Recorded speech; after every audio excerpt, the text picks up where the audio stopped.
Hey guys, tonight we wander into a world caught between the echoes of empire and the quiet, sometimes unsettling hum of uncertainty. You're standing in Britain around the early 5th century, just after the legions of Rome have marched away for the last time. Imagine the scene. The once proud roads are still here, straight lines slicing through forests and fields, but the soldiers who kept them safe are long gone. Villas that once rang with laughter, oil lamps, and the smell of roasted meats now stand hollow, roofs sagging, plaster crumbling. And you, yes, you are here to pick your way through it all. I'll be honest, you probably won't survive this for long, but don't worry. We'll pace ourselves. So before you get comfortable, take a moment to like the video and subscribe, but only if you genuinely enjoy what I do here. And while you're at it, drop your location and local time in the comments. I always love seeing where in the world you're listening from. Now dim the lights, maybe turn on a fan for that soft background hum, and let's ease into tonight's journey together. You trudge down what was once a Roman road, the stones uneven underfoot, moss sprouting between them, weeds clawing through the cracks. This road connected towns to forts, villas to markets, and for 3 centuries it was as busy as any modern motorway. Now it feels haunted, by memory if not by actual ghosts. Historians still argue whether communities really abandoned Roman ways overnight or whether change seeped in slowly, like water through a cracked jug. Either way, the silence on this road speaks loudly. A ruined milestone leans at an angle, its Latin inscription barely legible, like an ancient social media post you can't quite translate. Once it told travelers how far to the next station, now it's just a curiosity for you to run your fingers over. The thought strikes you. The people who carved this stone expected Rome to last forever. And yet here you are, centuries later, hearing only crows overhead. As you pass a collapsed villa, you can picture what it once looked like. Whitewashed walls, red-tiled roofs, mosaic floors that shimmered in candlelight. The wealthy landowners of Britain lived like mini emperors in these places. But luxury is fragile. Roof beams rot, tiles slide, and the artistry of mosaics crumbles into a puzzle no one cares to solve. Ordinary folk in the countryside sometimes scavenged bricks and tiles from these villas to patch their own huts. Recycling, dark age style. And speaking of huts, you'll see plenty. Timber walls, thatched roofs, smoke leaking from gaps like a bad kitchen extractor fan. Compared to Roman stone, these homes look temporary, as though everyone expects to pack up and move at a moment's notice. And in a sense, they do. The security Rome offered, garrisons, tax collectors, organized grain shipments, has vanished. Communities now huddle together, watching horizons more nervously than ever. You might think this sudden vacuum led to chaos. And yes, sometimes it did. Raiding increased, supplies dwindled, and squabbles turned violent. But here's a quirky tidbit. Archaeologists find evidence that in some areas life just carried on. Farmers still plowed fields, villagers still baked bread, kids still threw toys in the mud. Change didn't always look like collapse. Sometimes it was more like a shrug. Rome was gone, but dinner still had to be cooked. Still, you can't ignore the sense of twilight. Imagine a bonfire burning down. The embers still glow, but the heat fades and shadows creep in. That's Britain in the early Dark Ages. You're walking between light and dark, between memory and forgetting, and the uncertainty gnaws at you. Along the way, you pass an old fort, its stone walls broken like a half-demolished parking garage. Sheep graze nearby, oblivious to the history under their hooves. These forts once housed Roman troops, legions that marched in formation, disciplined and intimidating. Now they house silence, or maybe squatters who carve their initials into the stone. You try to imagine the sound of marching boots echoing here, but the only rhythm you hear is the bleating of livestock. One mainstream historical fact worth noting: Britain wasn't actually cut off from the wider world at this point. Trade didn't vanish overnight. Pottery from Gaul, beads from the Mediterranean, even exotic spices still trickled in for a while. But as the decades rolled on, connections thinned.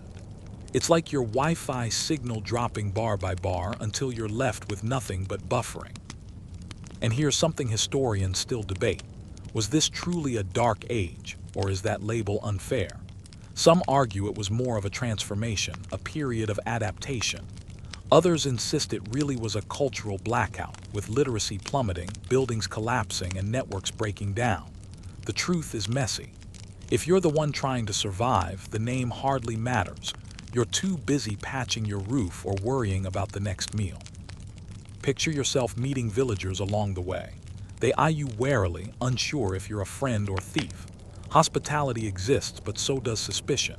You share a fire with them one night and hear stories passed down from grandparents who remember the Roman times. They speak of warm baths, tiled streets, and soldiers who never seem to sleep. The children look at them wide-eyed, as if listening to fairy tales. For these kids, Rome might as well have been Hogwarts. Here's a light joke for you. When you ask where the nearest Roman bathhouse is, someone laughs and points to the river. That's your spa now, they say. You dip a toe in and nearly yelp, it's freezing. No scented oils, no mosaics, just muddy water and a frog giving you side-eye. Luxury downgraded. But don't despair. Even in this twilight, beauty survives.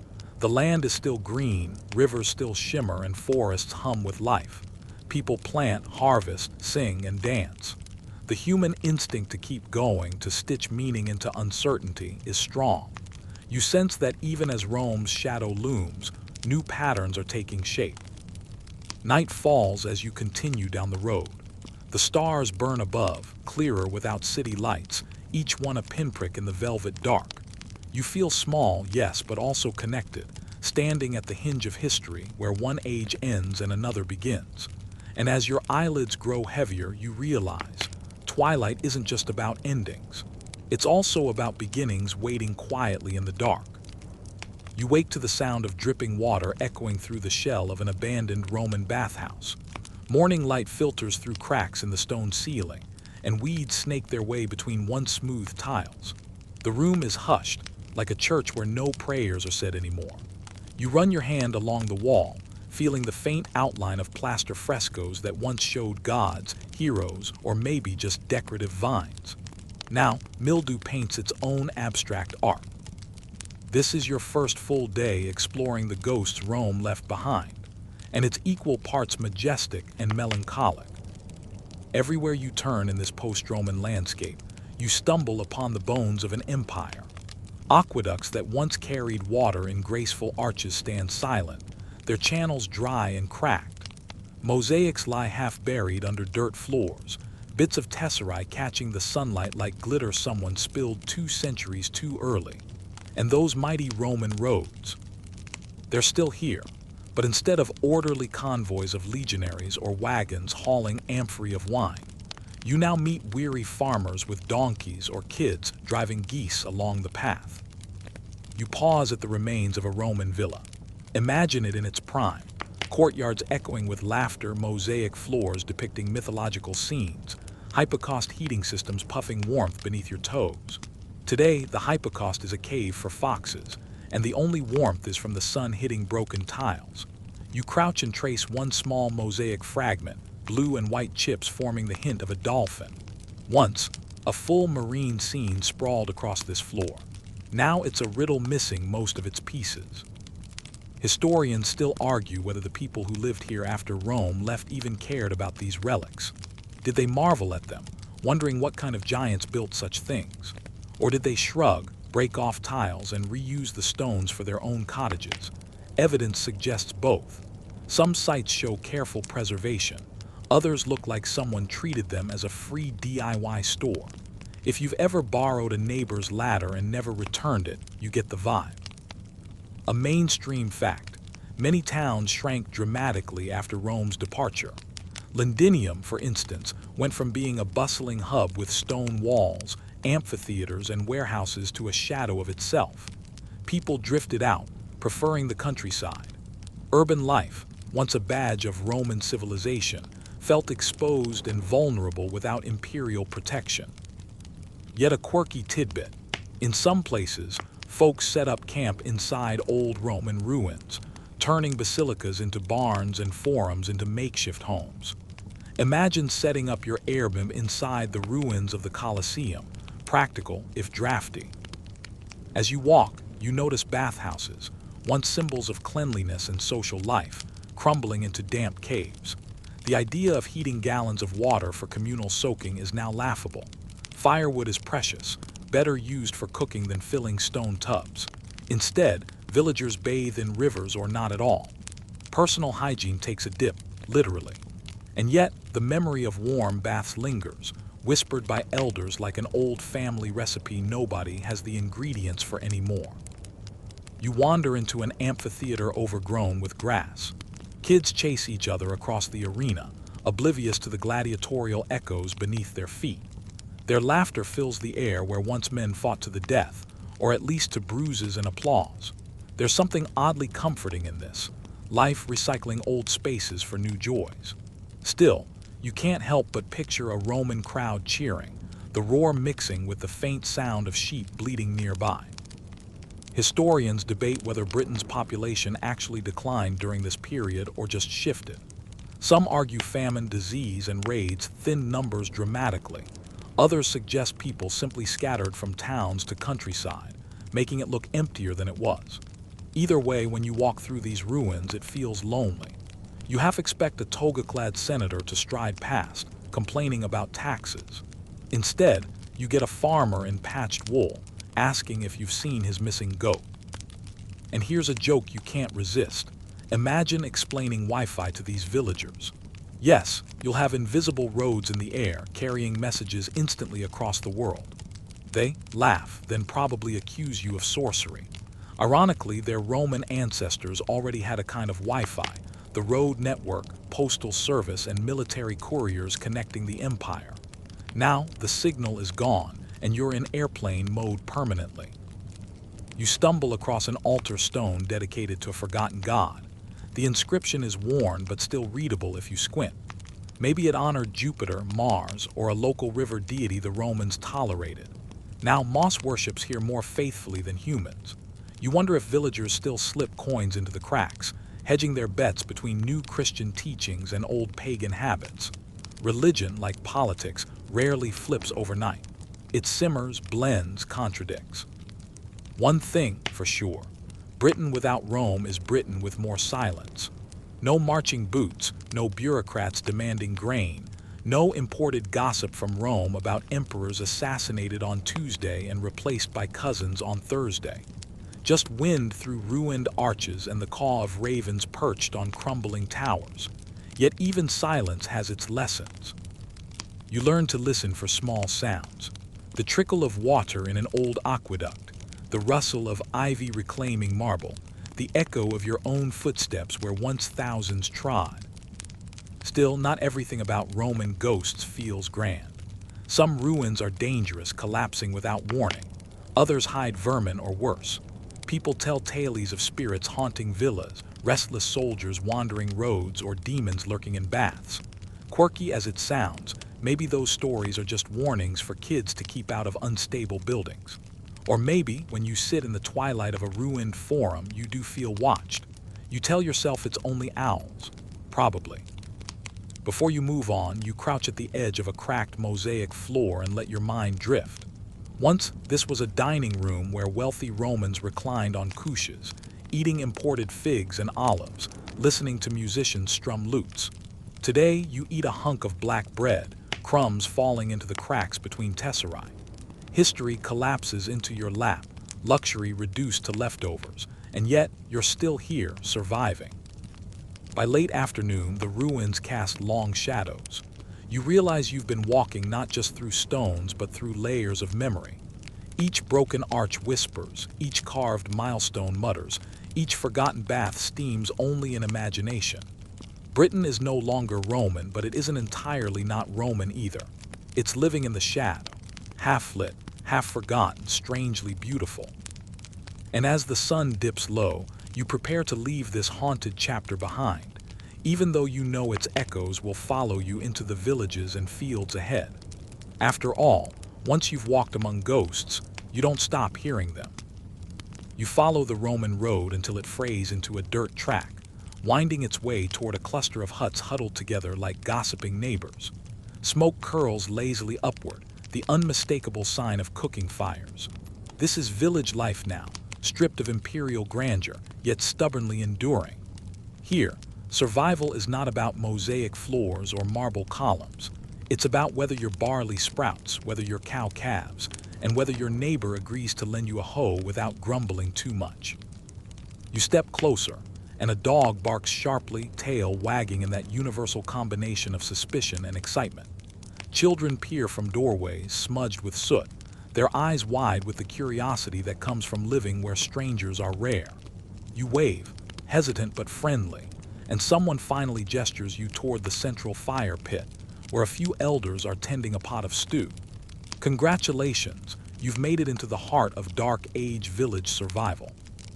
The settlement is small, maybe a dozen huts at most, their walls woven from wattle and daub, their roofs thick thatch shedding water when they're lucky. The ground is muddy, chickens dart underfoot, and the smell is a potent mix of wood smoke, damp earth, and manure. Yet within this humdrum mess, you find the real story of Britain after Rome. Forget emperors and generals. Survival here is the empire's true sequel. Let's talk farming. Without Rome's vast system of grain imports, Britons rely almost entirely on what they can coax from local soil. Barley, wheat, and oats are staples, though the harvest is always precarious. A single bad season can tip the balance from full bellies to famine. You join the villagers in their fields, wooden plows scratching shallow furrows. It's backbreaking work, the kind of effort that makes you question whether that 10,000 steps a day advice is meant as exercise or cruel comedy. Historians still argue whether farming techniques truly regressed after Rome, or whether people simply adapted to smaller-scale operations. Some evidence suggests continuity, tools remained surprisingly consistent, but without Roman administration, surpluses shrank. Communities farmed to survive, not to stock vast storehouses. In other words, forget Costco, you're on a strict subsistence budget. A quirky tidbit: evidence shows people in some regions dug pits for food storage, lining them with straw and clay. Grain poured inside could last through winter if kept dry. To modern ears, it sounds like the ancestor of your pantry, though unlike your cereal box, this pantry might occasionally sprout mice. In the evenings, tools are shared and mended. Iron is precious, so blacksmiths are village celebrities. Imagine living in a place where the person who can fix your hoe is more important than your local influencer. Here, clout comes with sparks and an anvil. You watch a smith hammering, sweat dripping, each strike echoing through the village like a heartbeat. And speaking of sharing, life in these tight-knit communities depends on cooperation. When someone falls ill or loses livestock, neighbors step in. Not out of pure generosity, but because tomorrow it could be you. You help your neighbors harvest, they help patch your roof. Survival is a barter system of favors as much as it is of goods. One mainstream historical fact worth noting: diet shifted heavily toward bread, porridge, and whatever could be foraged: nuts, berries, wild greens. Meat wasn't absent, but it was a luxury for feast days. Livestock often represented wealth, so slaughtering an animal was a big decision. Instead, milk, cheese, and eggs filled the protein gap. Imagine trying to explain to someone here that in the future, people complain about too much protein in their diets. They'd probably laugh, then ask what future means. Here's a little humor for you.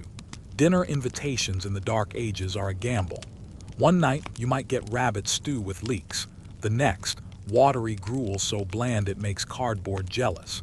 And there are no dessert options, unless you count the occasional spoonful of honey. You learn to keep your expectations low, which is maybe the true secret of village hospitality. Children scamper around barefoot, tasked with small but vital jobs, fetching water, guarding geese, gathering firewood. You watch one child solemnly carry a bundle of sticks bigger than their torso, determination written all over their face. Play still exists, of course. You notice carved wooden toys, simple balls, even improvised dolls. Childhood is shorter, though. By your teens, you're already part of the labor force expected to contribute. No gap year here, unless you count famine. The rhythm of village life is dictated by seasons. Spring means planting, summer means tending, autumn is harvest, and winter, well, winter is endurance. You can almost feel the collective sigh as winter approaches, villagers bracing for hunger months. They salt fish, smoke meat, and pray the grain pits hold. One poor harvest can mean empty bellies by February. It's no wonder stories of magical food, bottomless cauldrons, feasts conjured by gods, take root in folklore. Wishful thinking dressed as myth. Religious rituals pepper daily life. A blessing might be muttered before planting, a charm tied above the hearth. Christianity is seeping in, but old pagan practices linger stubbornly. A villager shows you a small carved figure, maybe a household god, maybe just a lucky charm. Historians still argue whether such objects were worshipped formally or just kept as insurance. Either way, you decide not to question it too closely. When someone hands you a protective amulet, you wear it, just in case. At night, the village gathers around a communal fire. Stories are told, some of Rome, some of ancestors, some of creatures in the woods that may or may not exist. You catch yourself leaning in, soot smudging your clothes, listening to voices fade into the crackle of fire. Laughter bubbles up, even in hard times. Humans, after all, don't just need food, they need stories. You realize something important. This village may look fragile, but it's resilient. Each hut is a thread, each family a knot, woven together into a fabric that doesn't tear easily. Rome may have crumbled, but here life continues, patching itself daily with straw, sweat, and stubbornness. As you lie down on a straw mat, the hut smoky but warm, you reflect. Survival here is not glamorous, but it's persistent. People don't dream of marble cities. They dream of enough bread for tomorrow, enough firewood to last the night, and a future where their children see another spring. It's humble, it's gritty, and it's very much alive. You wake to a thin beam of sunlight sliding between rough timbers and landing squarely on your face. The first thing you notice is the smell: smoke, damp straw, and a faint hint of something sour that might be last night's stew still clinging to the air. You've spent the night in one of the village's wooden huts, and it's time to really look around. Welcome to your new home, if you can call it that. The doorway is low enough that you have to duck, or else risk banging your head against the lintel. Inside, the space is dim, lit only by the small glow of a central hearth. Smoke curls upward and pools under the roof because there's no chimney, only a hole in the thatch. Your eyes water almost instantly and you can't help coughing. Congratulations, you now know what every villager's lungs feel like. Imagine chain-smoking your way through winter without ever touching a cigarette. That's daily life here. The walls are timber posts filled in with wattle and daub, a lattice of sticks smeared with mud, clay, and dung. Yes, dung. You can try not to think about it as you lean back, but you'll smell it anyway. To your left, a rough bench holds baskets woven from willow branches, filled with grain and dried herbs. To your right, bundles of reeds lean against the wall, waiting to be patched into the roof when leaks spring. And overhead, rafters sag with hanging tools, spare ropes, and dried fish. The floor is hard-packed earth, uneven and littered with rushes meant to absorb mess. Let's just say absorb does a lot of work here. In wealthier houses, these rushes might be swapped every season, scented with herbs. Here, they've clearly overstayed their welcome. You wrinkle your nose. On the bright side, no one's inviting you over to see the new carpet. Sleeping arrangements are modest. Straw mats or wooden frames topped with wool or sheepskin if you're lucky. Families sleep side by side, children piled against parents, animals sometimes tucked in a corner for warmth. You share your mat with fleas and lice, tiny freeloaders that no one can quite evict. Historians still argue whether people noticed these pests or just accepted them as part of the ecosystem. Either way, you wake itching, and no amount of scratching brings relief. The hearth is the heart of the hut.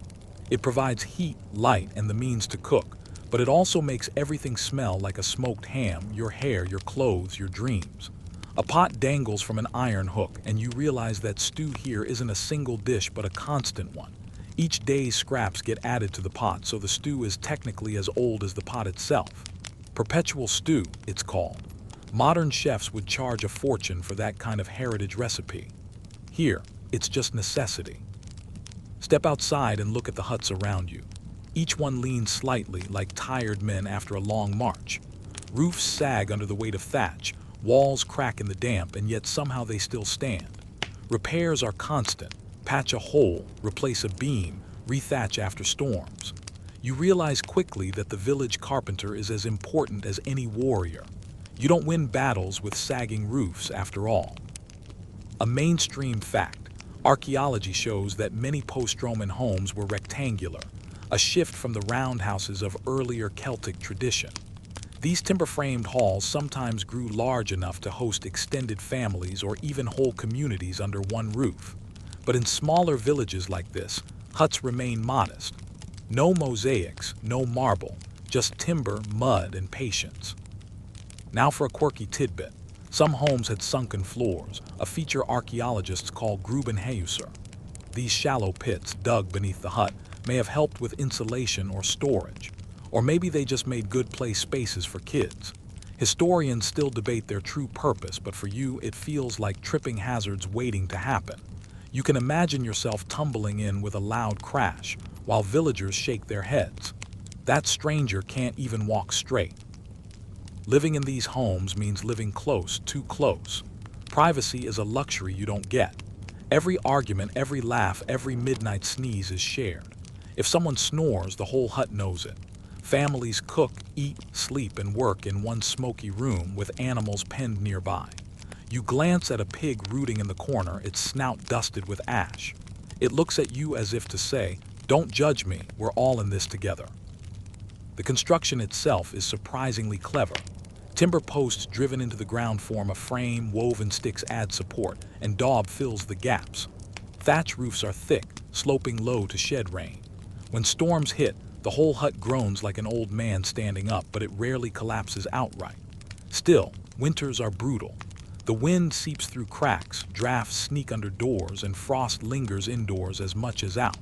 You pull your cloak tighter and wonder if socks were invented yet.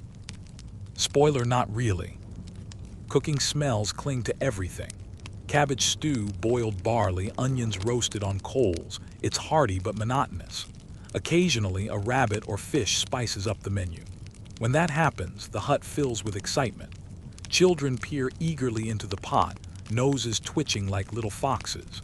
You're reminded how joy can come from the simplest things, like one scrap of salted pork tossed into otherwise bland porridge. Of course, fire is both friend and enemy. One careless spark and the thatch goes up in flames, taking the whole hut with it. Villagers live with this constant danger, ready to grab buckets from the well. You lie awake one night listening to the crackle of embers, half comforted, half anxious. Fire warms you, but it also watches you like a predator. Let's slip in some humor. You think about inviting friends over for a house tour. And here we have the sleeping mat, the stew pot, and oh look, another stew pot. Over there is the smoke cloud where we hang out. No wonder no one brags about interior design. Yet despite the simplicity, there's coziness here, a communal heartbeat. People sit shoulder to shoulder, sharing warmth and stories, the walls keeping out at least some of the wild night. Outside, huts cluster together for safety. Paths wind muddy between them, chickens peck at scraps, and dogs chase each other in circles. The village looks messy, but it functions. Each hut is part of a larger body, each family a limb in the whole organism. Together, they resist storms, raids, and hunger. Alone, they'd crumble like unbaked clay. Historians still argue whether these huts represented decline from Roman stone houses or simply continuity of local tradition. Was this a step backward, or just another chapter in housing evolution? For you, there's no question. Back then, people didn't care about architectural progress. They cared whether the roof leaked and the fire stayed lit. Progress, you realize, is a word for people with the luxury of looking backward. By night, when the fire dims and the village falls quiet, you stretch out on your mat, wrapped in wool, listening to rain pattering against the thatch. The hut creaks, smoke curls, and the pig in the corner snores louder than anyone else. You smile despite yourself. This is no marble villa, but it's shelter, it's warmth, it's home. You wake earlier this time, not because the sun insists on sneaking through the thatch, but because the rooster outside has decided that the entire world needs to hear his morning sermon. You pull yourself up from the mat, scratch at a flea bite, and step outside. What greets you is not a leisurely breakfast or the promise of an easy day, but work. Always work. Because in Dark Age Britain, the daily grind isn't a phrase for an office job. It's literally the grind of a quern stone, the slow crushing of grain into flour. Let's start there. You find a woman crouched over two heavy stones, the upper one turned by hand, the lower one fixed. Each push squeezes out a puff of flour, and each push seems to drain a little more energy from her arms. She's been at this for hours already, and she'll keep at it until the family has enough meal for porridge or bread. That's the morning's first job, and you're roped into helping. After 5 minutes, your shoulders ache, your palms burn, and your enthusiasm vanishes faster than the flour dust into your lungs. Suddenly, you understand why children in this world don't need gym class. They are born into one. Breakfast isn't a banquet, it's more like damage control. Porridge made from barley or oats dominates the menu, sometimes sweetened with honey if the household can spare it, sometimes spiced with onions or leeks. It's thick, heavy, and filling, not delicious but fuel. A drink might be ale because water isn't always safe, or watered-down milk from cows, goats, or sheep. You won't be sipping cappuccinos. Caffeine is a millennium away. Once you've eaten, the day divides into tasks. Men often head to the fields with their tools, wooden plows tipped with iron, hoes, and spades. Oxen strain against harnesses, snorting clouds of breath in the morning chill. The earth is tough, and each furrow seems to fight back, but plowing is survival. The Anglo-Saxon word for wealth, fee, also means cattle. Land and animals equal life. Without them, you're little more than a beggar. Meanwhile, women run the household economy. They spin wool with drop spindles, weave cloth on upright looms, fetch water from wells, tend gardens, and keep the cooking fire alive. Every gesture is deliberate, every chore vital. If you think their work is just domestic, try going without clothing, clean water, or food for a week. The modern world would collapse without them. The Dark Age village never even functions without them. Children aren't exempt either. Forget toys and playgrounds. They carry wood, scare birds from crops, fetch water, or help watch livestock. Their play is often imitation of adult work, pretending to plow, fashioning tiny clay pots, or chasing each other with sticks like swords. Childhood exists, but it's shorter and far more practical. By the age of 7, you're not cute, you're a small worker. The rhythm of the day follows natural light. In summer, dawn to dusk means 14 to 16 hours of labor. In winter, shorter days bring less farming but more time for mending tools, weaving, and carving. There's no electric light to extend the evening, only candles of tallow or oil lamps if you're lucky, or just the fire's glow. Once the fire dies, so does activity. Early to bed isn't a virtue here, it's a necessity. Meals punctuate the grind. The main one usually happens midday when workers return from the fields for bread, cheese, or stew. Bread is dense, dark, and chewy, more a brick than a fluffy loaf. Cheese is tangy, sometimes gritty with bits of straw or ash. If you're lucky, you might get meat, rabbit, pork, or fish caught from the nearby river. Herbs like parsley, sage, or mustard seed add flavor, though salt remains precious. Every bite reflects labor: milking, grinding, kneading, smoking, salting. Nothing is casual, nothing is wasted. Let's slip in a quirky tidbit. Archaeologists found traces of ergot fungus, a natural hallucinogen on ancient grain remains. That means some villagers might have unintentionally consumed bread that caused strange visions, muscle spasms, or even a sense of being bewitched. Imagine waking from your porridge breakfast convinced you've just spoken to a saint or battled demons. In Dark Age Britain, that wasn't fantasy. It was Tuesday. Now let's get serious about health. Daily life is rough on the body. Knees ache from squatting, backs bend under loads of wood or baskets of grain, hands crack from cold water and endless labor.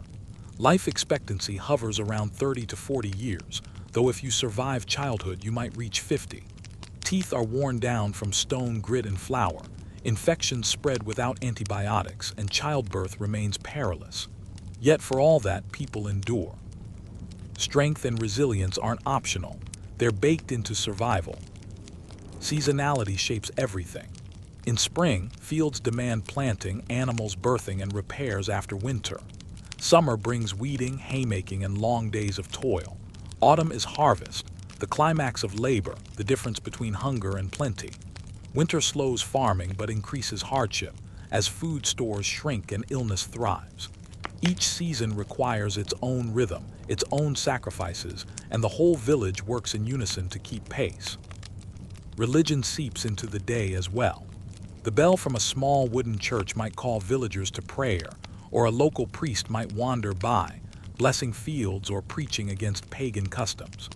People pause work for saints, feast days, or seasonal rituals, mixing Christian liturgy with older folk traditions. A successful harvest isn't just a matter of plows and rain, it's also a matter of divine favor. Leisure, though rare, does exist. Storytelling is common, with tales of heroes, monsters, and ancestors shared by the fire. Music comes from simple instruments, lyres, flutes, drums.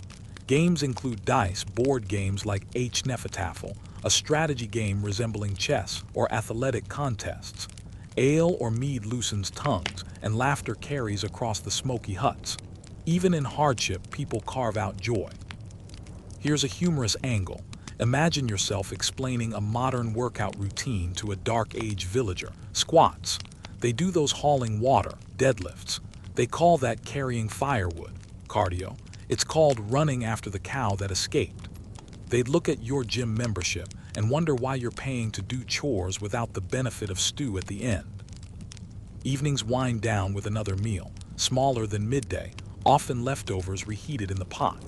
The fire burns low, the smoke thickens, and the family settles into the hut. Children curl against parents, dogs guard the doorway, and outside owls hoot in the dark. Night in Dark Age Britain is black, absolute, and intimidating. Wolves, raiders, or spirits could lurk beyond the flicker of the fire. You feel the weight of the dark pressing in, a reminder that safety is fragile, borrowed, never guaranteed. Still, you realize something. Though the day is hard, it's structured. Everyone has a role, every role matters, and life is woven from countless small efforts into a single survival strategy. It's exhausting, but it's also grounding. The modern world often feels chaotic, disconnected.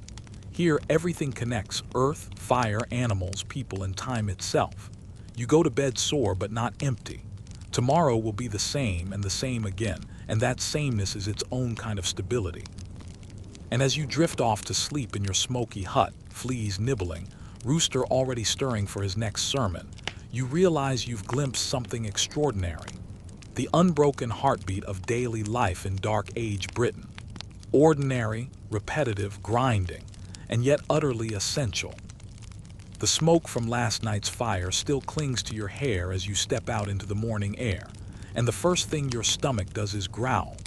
It's not the gentle, polite reminder of modern hunger. It's the sharp, hollow ache of a body that knows food isn't always guaranteed. Breakfast, as you learned, is often just another bowl of porridge.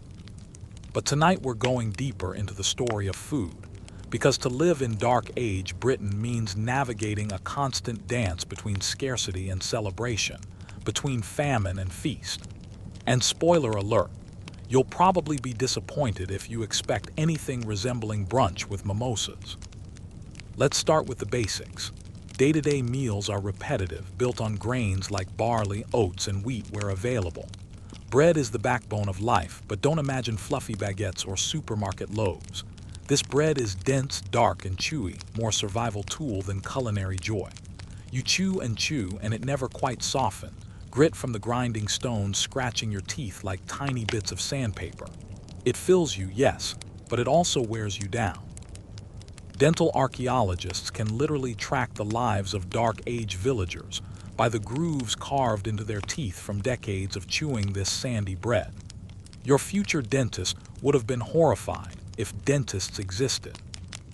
Now porridge again, made from oats or barley, sometimes boiled with water, sometimes with milk if the cows have been kind. On good days, you get a drizzle of honey. On bad days, it's bland mush with maybe a wild onion or two thrown in. And yet this porridge keeps entire communities alive.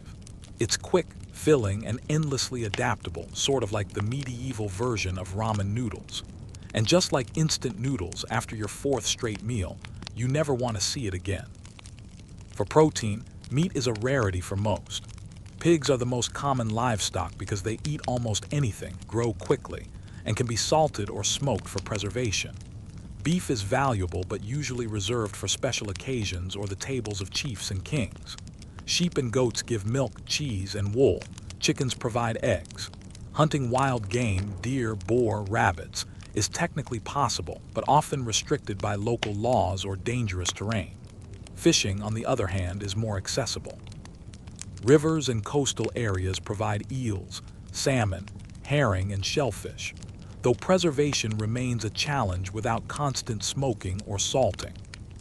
Salt, by the way, is a treasure. It flavors, yes, but more importantly, it preserves.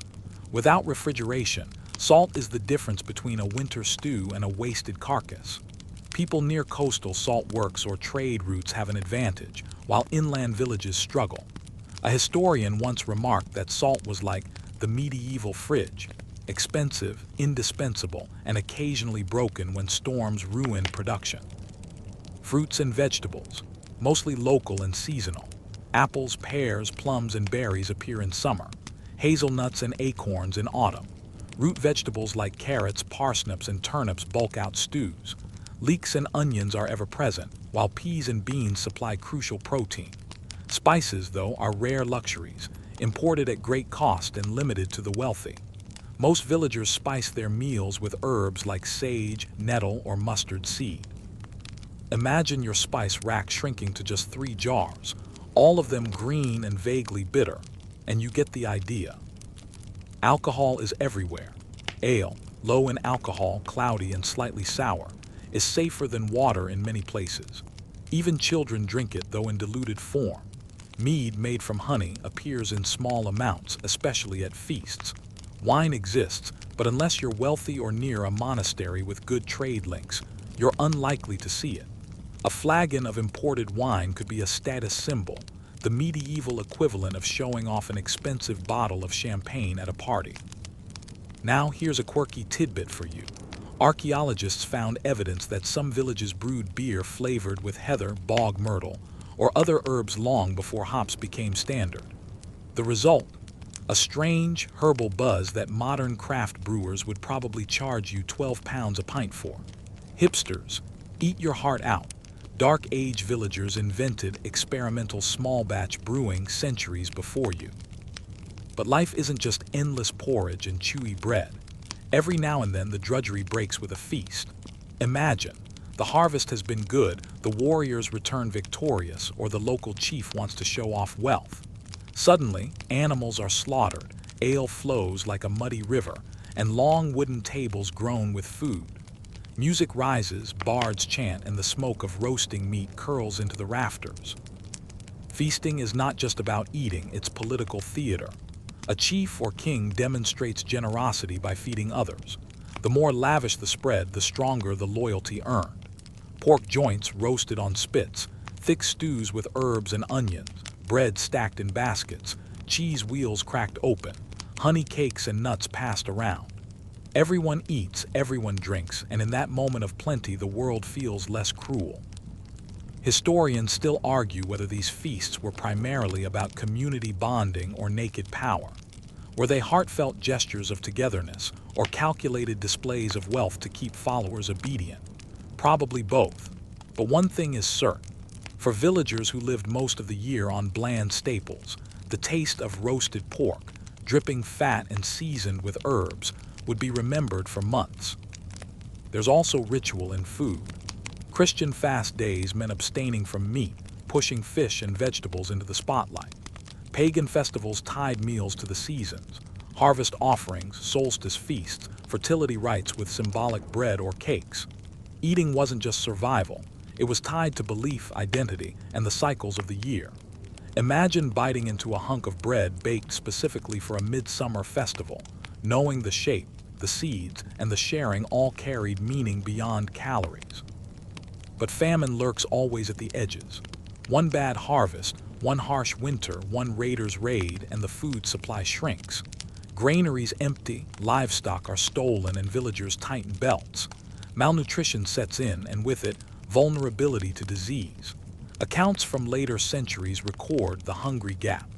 Those late winter months when last year's stores run out, but the new crops aren't yet ready. Hunger gnaws, bellies hollow, and the smell of cooking porridge turns from comforting to mocking, because it's too thin to fill anyone. Let's sneak in another oddity. There's evidence that in some desperate times people bulked out bread with ground-up tree bark, fern roots, or weeds. The result? Bitter, fibrous loaves that filled the stomach but wrecked digestion. Modern survivalists call it famine bread. Dark Age villagers just called it dinner. As you wander through this culinary landscape, you notice how every bite is shaped by labor, landscape, and luck. Food isn't about choice. It's about what the land gives, what the season allows, what the household can afford. One year might bring a bumper crop of barley, and bread fills every meal. The next year, blight wipes it out, and suddenly nuts, berries, and whatever game can be snared become lifelines. And yet, for all the monotony, food remains central to joy. When a baby is born, neighbors bring bread and ale. When someone marries, animals are slaughtered for a feast. When someone dies, mourners gather for food and drink to honor the life. In every stage of existence, from cradle to grave, food is the thread tying people together. As you sit by the fire chewing yet another chunk of bread, you realize the weight of it all. Every crumb represents hours of labor: sowing, weeding, harvesting, grinding, baking. Every sip of ale represents months of planning, growing barley, fermenting, storing. Nothing is simple, nothing is casual. Food is never just food, it's survival, status, ritual, memory. And so you eat, not just because you're hungry, but because eating is a way of existing in this world. Every bowl of porridge, every slab of pork, every slice of famine bread is a step in the long, grinding journey of Dark Age life. You swallow, you wipe your mouth, and you prepare for tomorrow's hunger. You wake to the sound of bells, not the sleek, polished chime of a cathedral carillon, but a rough clanging from a little bronze bell, cracked around the edges and swung by a wiry monk who probably hasn't washed his tunic in a month. It's calling the villagers toward prayer, but you quickly realize faith in Dark Age Britain isn't a straightforward affair. In fact, it's a patchwork quilt of old pagan rites stitched together with the new, insistent threads of Christianity. And you, stumbling along in your scratchy wool tunic, are about to find yourself in the middle of this spiritual tug-of-war. The Roman Empire had officially gone Christian by the time its legions pulled out of Britain in the early 5th century. Soldiers, merchants, and priests left behind crosses, churches, and even a handful of bishops. But once imperial authority collapsed, so too did the neat organizational structure of the church. Villages out in the countryside, where most people actually lived, were less interested in bishops in distant towns, and more in whether the crops would sprout or the sheep would survive the winter. Old gods still had their say. You see it clearly when you step into the village clearing. There's a wooden cross stuck in the ground, rough-hewn, tilted slightly, draped with a faded cloth. A priest, tonsured and speaking Latin phrases, gestures earnestly. But right behind him, in the shadow of an ancient oak, you notice ribbons and small carved offerings tucked into the bark. It's clear the people hedge their bets, listen politely to the Christian, but leave gifts for the spirits of the grove just in case. Because when survival hangs on weather, disease, and luck, no one wants to offend whichever power actually runs the show. The Christian priest preaches resurrection, salvation, and eternal life. He warns against idols and pagan rites, condemns charms and fertility dances. Yet step into a villager's home and you'll find both a cross and a bundle of herbs hanging above the doorway. The herbs keep out witches. The cross keeps out demons. 2 layers of insurance, because who's really certain where the line between magic and miracle lies? Here's your mainstream fact. Missionaries like St. Patrick in Ireland or St. Augustine in Kent, sent by Pope Gregory in 597, spearheaded waves of Christian revival. Augustine, in particular, landed in the Kingdom of Kent and persuaded King Ethelbert and his court to embrace the new faith. From there, Christianity spread outward, sometimes peacefully, sometimes aggressively. Monasteries sprouted like mushrooms, places of prayer, but also of literacy, agriculture, and political influence. Yet here's the quirky tidbit. Some early missionaries didn't try to wipe out pagan traditions entirely. Instead, they rebranded them. Pope Gregory himself suggested that instead of tearing down pagan temples, priests should bless them and repurpose them as churches. Sacrifices at sacred groves became Christian feasts. Wells once dedicated to water spirits were rededicated to saints. Clever marketing, really. Imagine Coca-Cola buying up your favorite local cafe and simply slapping their logo over the door. Different brand, same spot. Historians still argue whether this blending meant ordinary people genuinely converted, or if they just added Christianity to an existing toolbox of spiritual practices. Was that farmer kneeling at Mass truly a believer, or was he hedging his bets before sneaking off to pour milk at a stone circle? We may never know. You join a household for dinner. Before the meal, the mother makes the sign of the cross over the bread. The father, however, mutters a half-remembered charm to keep the spirits of hunger at bay. Their child wears a tiny wooden crucifix but also carries a bone amulet carved with spirals. In the smoky light, the contradictions don't clash, they just coexist. You realize belief isn't about strict categories, but about layering protections, stacking rituals like blankets against the cold uncertainty of life. Night falls and you sit by the fire. A bard begins to tell stories. Some are Christian tailies, saints wrestling dragons, holy men banishing serpents. Others are pagan legends, giants, fairies, gods of thunder and fertility. No one interrupts. No one demands, pick one. Stories are stories, truth is fluid, and entertainment is survival for the spirit. Let's wander into a monastery. Picture low stone buildings, fields tended by monks, a scriptorium where a weary brother painstakingly copies Latin texts by candlelight. He scratches mistakes onto vellum, sighs, and prays for patience. Monasteries become beacons of learning and literacy in an otherwise oral world. They keep alive not just scripture, but also fragments of classical knowledge, medicine, farming techniques, astronomy. You hear chanting echo through the stone halls, Gregorian melodies rolling like waves, designed to soothe the mind into focus. In these cloisters, faith isn't just survival, it's scholarship. But monasteries are also wealthy landholders.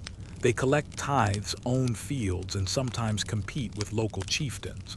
Their barns are full when villagers' cupboards are bare. Faith provides hope, but power provides bread. The tension is obvious. You can almost hear mutters outside. If the saints are so generous, why do the monks eat meat while we starve on porridge? Here's a humorous aside for you. Imagine introducing a Dark Age villager to modern organized religion with denominational branches, televised sermons, and megachurches with coffee bars.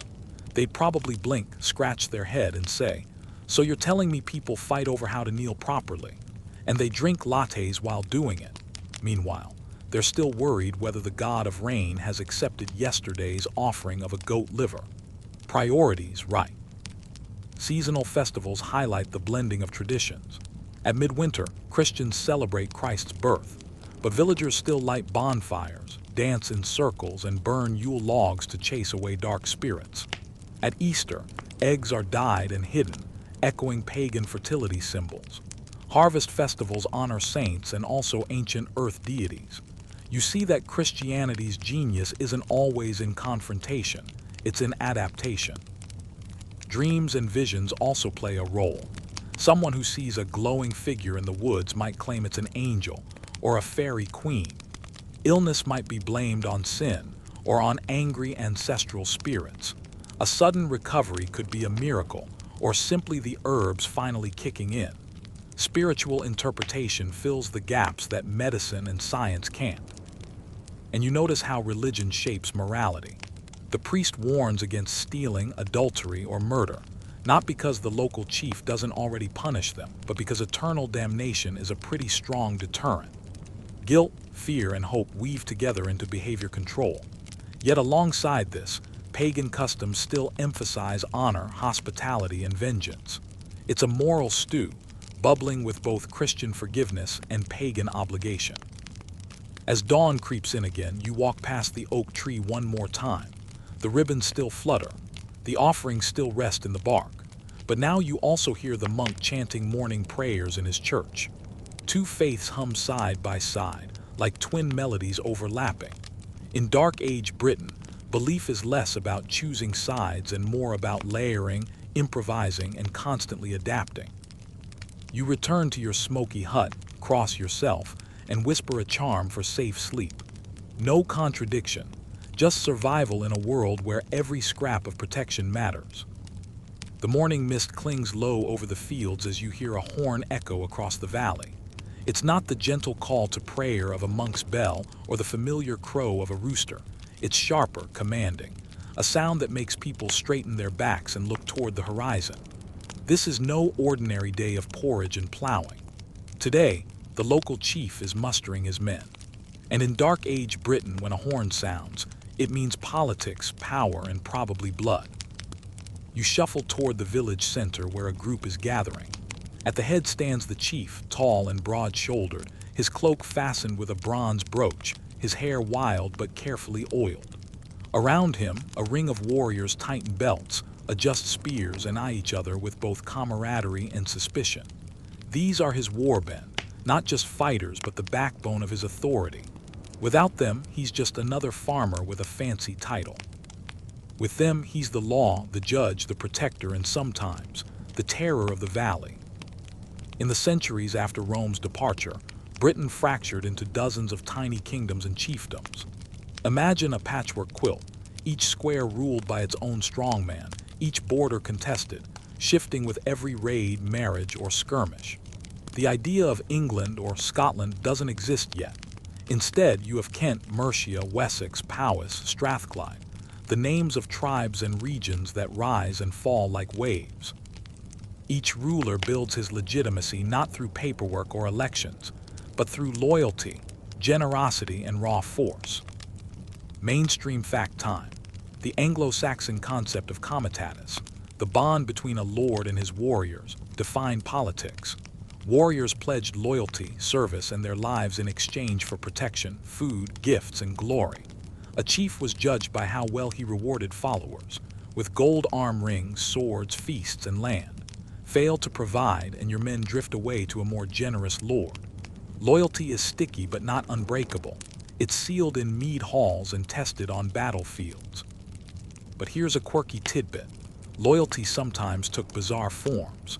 One source describes warriors swearing to avenge their lord's death by refusing to wash their hair or cut their beards until they had done so.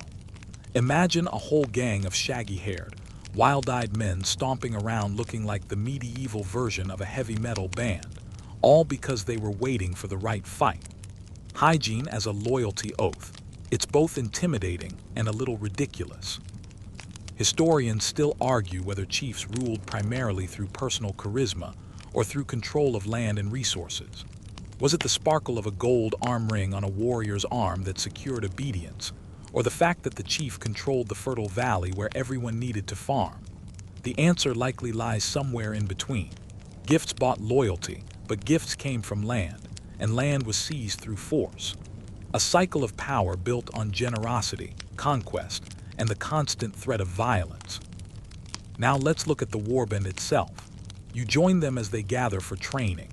Spears are the weapon of choice, long ash shafts tipped with iron heads, versatile for both throwing and thrusting. Shields are round, painted with bold designs, sturdy enough to lock into shield walls. Swords exist, but they're costly, the mark of elites. Most warriors carry axes, spears, or seekses, long knives as practical in the field as in the kitchen. Armor is rare. A mail shirt here, a helmet there, but most fight in tunics, trusting their shields and luck. The warband isn't just a military unit. It's a brotherhood. They eat together, drink together, sing songs of past victories, and boast of future ones. Bravery is prized above all. A man who runs in battle loses honor not just for himself, but for his whole family. Stories remind you that in this world, courage is currency, and fear is worse than death. But don't picture endless bloody warfare. Raids are frequent, yes, but battles are often small-scale, more skirmishes than grand clashes. A raid might involve 30 men burning a neighbor's field or stealing cattle. A battle might be 200 men locking shields at a river crossing. Yet the stakes are enormous. Loss means not just dead warriors, but lost land, lost harvests, lost survival. The Mead Hall is where politics becomes theater. Imagine a long wooden hall, smoke-blackened rafters, benches filled with warriors, fire blazing down the center. The chief sits on a high seat, a horn of ale in hand. He calls forward his men, praising their deeds, rewarding them with gifts, rings, weapons, cups of silver. A bard sings of battles, reminding everyone of their place in history. The mead flows, the laughter rises, and loyalty is cemented in drink. Here's your humorous aside. As you sit in this smoky hall, clutching your wooden cup, you realize you're basically at the dark age version of an office holiday party. The boss is giving out bonuses. Everyone's pretending to be impressed with Dave's story about wrestling a boar, and someone is about 5 cups away from dancing on the table. The only difference, tomorrow, instead of hangovers and awkward Slack messages, you might be defending the village from raiders. Marriage and kinship also tie into power. Chiefs marry strategically, linking families and forging alliances. Daughters become diplomatic tools, sons inherit and extend influence. Kin groups matter. Your family name can open doors or close them. In this society, who your uncle is might be more important than what you personally achieve. Blood, loyalty, and honor weave into a net that either supports you or strangles you. But chiefs don't rule without resistance. Rival clans, ambitious neighbors, and discontented warriors all simmer under the surface. Feuds can last generations, sparked by insult or injury. A stolen cow, a dishonored marriage, or a drunken boast might ignite decades of tit-for-tat violence. Peace is fragile, always one slight away from unraveling. Christianity slowly enters this world of warriors and chiefs. Kings convert for practical reasons. Aligning with the church brings literacy, clerical advisors, and legitimacy. A king crowned in the presence of bishops looks more divine, more permanent. But even converted kings don't abandon warbands. Instead, they blend Christian symbolism with old warrior culture. Crosses are etched on sword hilts. Saints are invoked before raids, and monasteries sometimes serve as both holy centers and political allies. And let's not forget the common folk under these chiefs. For them, allegiance to a ruler means protection but also obligation. You owe tribute, grain, labor, sometimes military service. You owe loyalty, even when loyalty means following your lord into a battle you don't fully understand. Chiefs promise justice, but justice often bends toward the strong. If your cow is stolen, you appeal to the chief. But whether you get it back depends on your standing, your kin, and how generous the chief feels. As night deepens, you sit again by the fire. The warband sprawls around you, boasting, singing, sharpening weapons. The chief smiles, his cloak glinting in the firelight. You realize he's less a ruler in the modern sense and more a ringmaster in a dangerous circus. His job is to keep the warriors loyal, the neighbors intimidated, the people fed, and the gods or saints appeased. It's a balancing act performed on a knife's edge.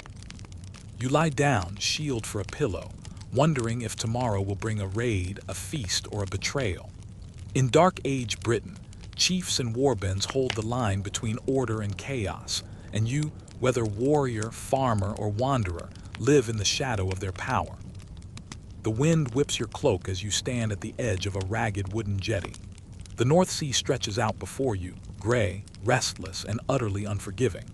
Somewhere across those waves lies another coast, another market, another set of traders ready to barter wool for wine, amber for salt, slaves for silver.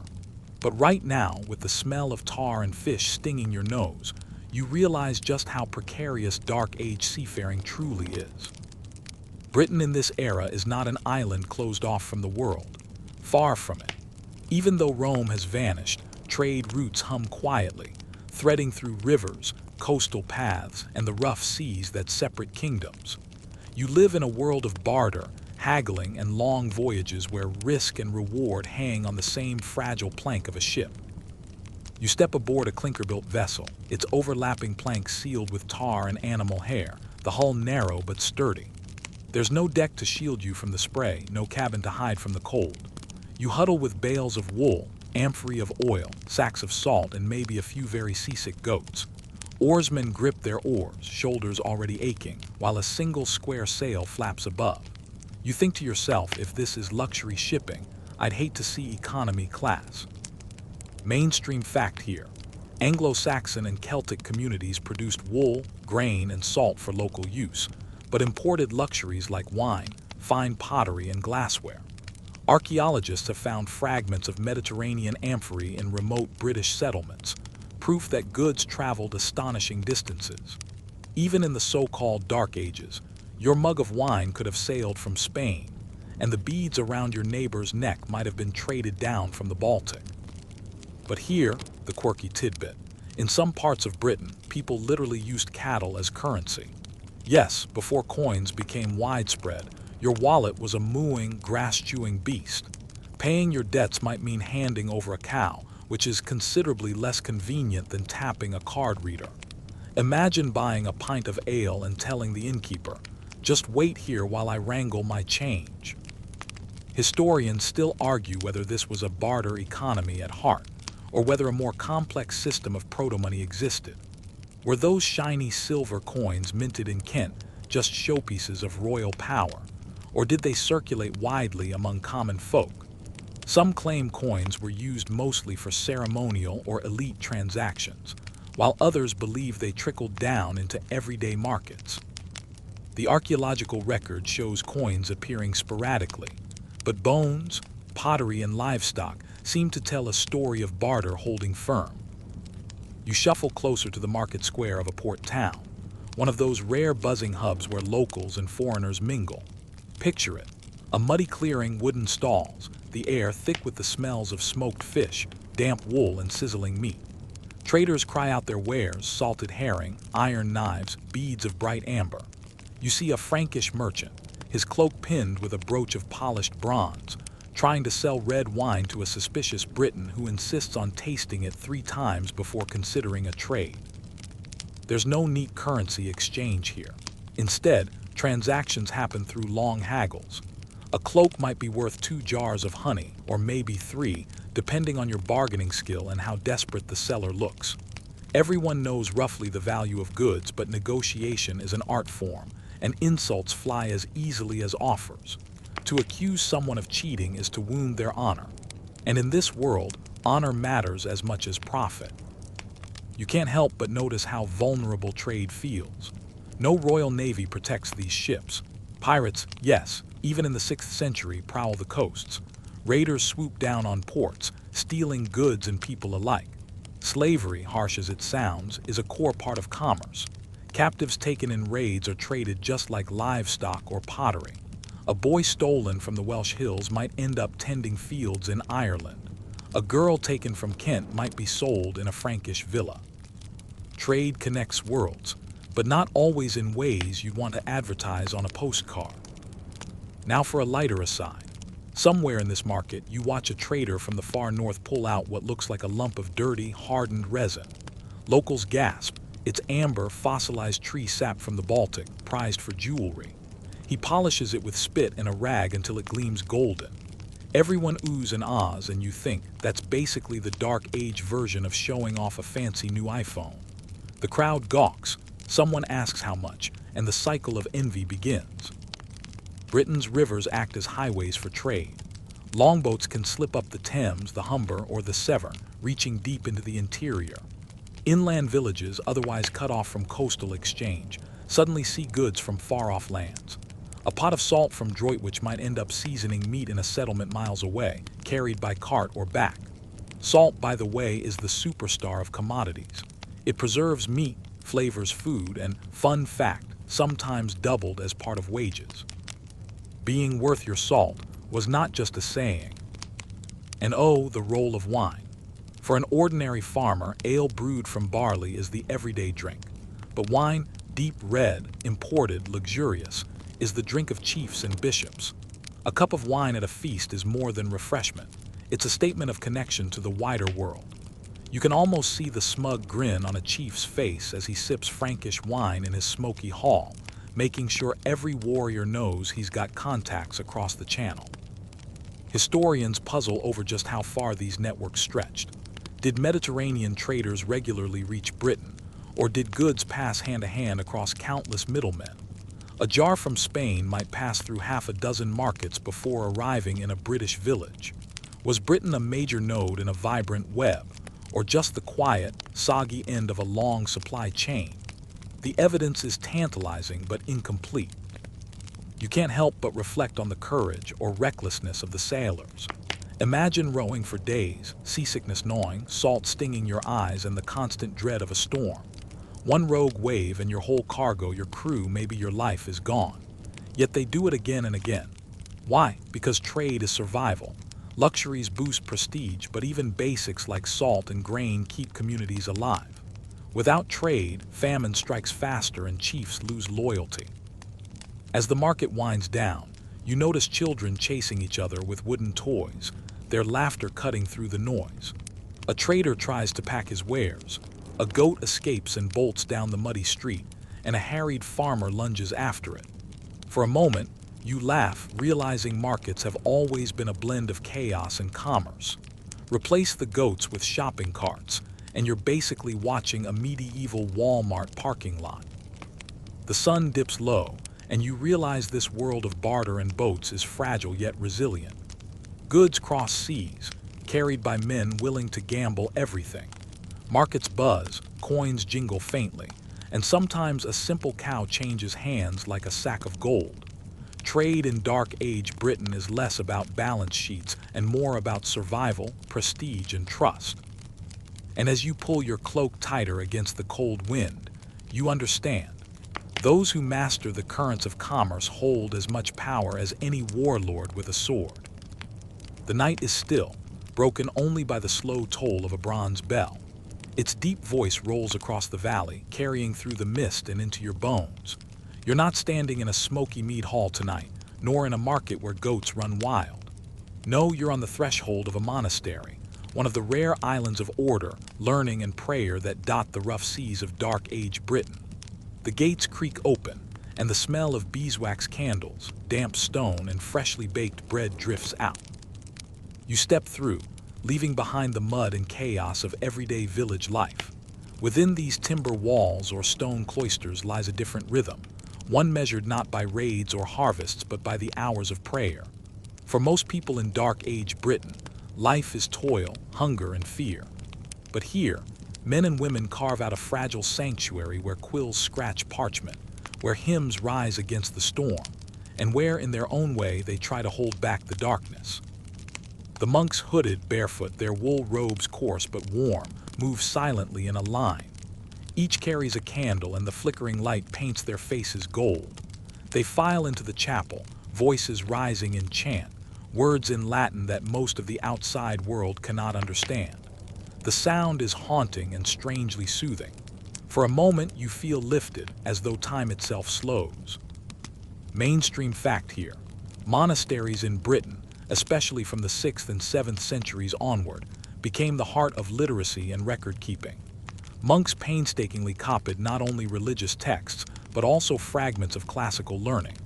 Without them, works of Roman authors like Virgil or Ovid might have disappeared entirely from the island. It's thanks to these quiet figures that slivers of the ancient world trickled through the so-called Dark Ages. Now, the quirky tidbit. Ink for these manuscripts was often made with oak galls, those strange growths you sometimes see on trees, caused by wasps laying eggs inside acorns. Imagine it: monks crushing wasp spit and oak tumors into fine black liquid to preserve the wisdom of the ages.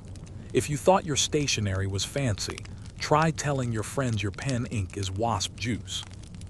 Historians still argue whether monasteries were primarily places of spiritual devotion, or whether they became powerful political and economic players in their own right. On the one hand, monks prayed, farmed, and lived simply. On the other, monasteries often controlled vast tracts of land, received donations from kings, and wielded influence that could rival local chieftains. Were they humble servants of God, or were they the first medieval landlords in long robes? The line is blurry. You settle into the daily rhythm of monastic life. Before dawn, the bell calls for matins, the first prayers. You stumble groggily into the chapel, half asleep, muttering Latin syllables you barely understand. Afterward, there's work, tending fields, copying texts, brewing ale, repairing walls. Then comes another round of prayers. The day is chopped into hours by bells, a cycle of worship and labor that continues until night. It's repetitive, yes, but also strangely calming, like living inside a giant clock made of faith. In the scriptorium, the writing room, you see rows of monks hunched over parchment. Candles flicker, the air smells of ink and wax, and every scratch of the quill is deliberate. Books are rare, precious, and heavy. One volume might take months or even years to complete. Mistakes are scraped off with a knife, the surface smoothed again, and the work continues. Margins sometimes bloom with doodles, tiny dragons, odd jokes, even monks poking fun at each other. So yes, even the most serious scribes occasionally slipped in a medieval meme. Let's pause for a lighter aside. Imagine you're tasked with copying the Book of Psalms, line after line, for months. At some point, your brain goes numb, your eyes blur, and your hand cramps. Suddenly, in the margin, you draw a cartoon of a bored monk fighting a snail. Yes, that actually happens. Manuscripts are full of snail doodles. Why? Nobody really knows. But as you stare at one, you can't help thinking. This is the Dark Age equivalent of doodling spaceships during a boring Zoom meeting. Monasteries also provide refuge for travelers. Pilgrims, traders, and even fugitives might find shelter here. Hospitality is a sacred duty, so when you arrive weary and soaked, monks hand you bread, ale, and a straw mattress. For many, monasteries are the only safe havens on a dangerous road. And then there's the brewing. Monks are skilled at fermenting ale, not just for enjoyment, but because it's safer than water, which often teems with disease. A jug of ale at dinner is normal, and in some monasteries, you get up to 5 daily servings. It's light, nourishing, and, let's be honest, it makes chanting psalms at 3 a.m. slightly more bearable. Outside the walls, villagers view monasteries with a mix of awe and suspicion. These are places of strange rituals, foreign tongues, and peculiar rules. Monks shave their heads in odd styles, chant at odd hours, and refuse to marry or fight. To a warrior culture, this seems baffling. Why give up land, weapons, and family to sit in a cold stone room muttering prayers? Yet, these holy men are also seen as mediators with the divine. Chiefs and peasants alike come seeking blessings, cures, or advice. A monastery's relics, say, a bone of a saint, can draw pilgrims from miles away, bringing prestige and, yes, profit. Not all monasteries are stone fortresses. Many in early Britain are simple clusters of wooden huts, surrounded by ditches or fences. The famous Lindisfarne Monastery on the Northumbrian coast, for instance, began as a humble island community, windswept and exposed. Life here is harsh. Storms batter the coast, food is scarce, and raiders know monasteries hold treasures. Gold chalices, decorated books, sometimes even hoards of silver. Which brings us to a grim reality. While monasteries are meant as sanctuaries, they're also prime targets. You can almost hear the panic in the year 793 when longships appear on Lindisfarne's horizon. Vikings leap ashore, axes in hand, and the monks' chants turn to screams.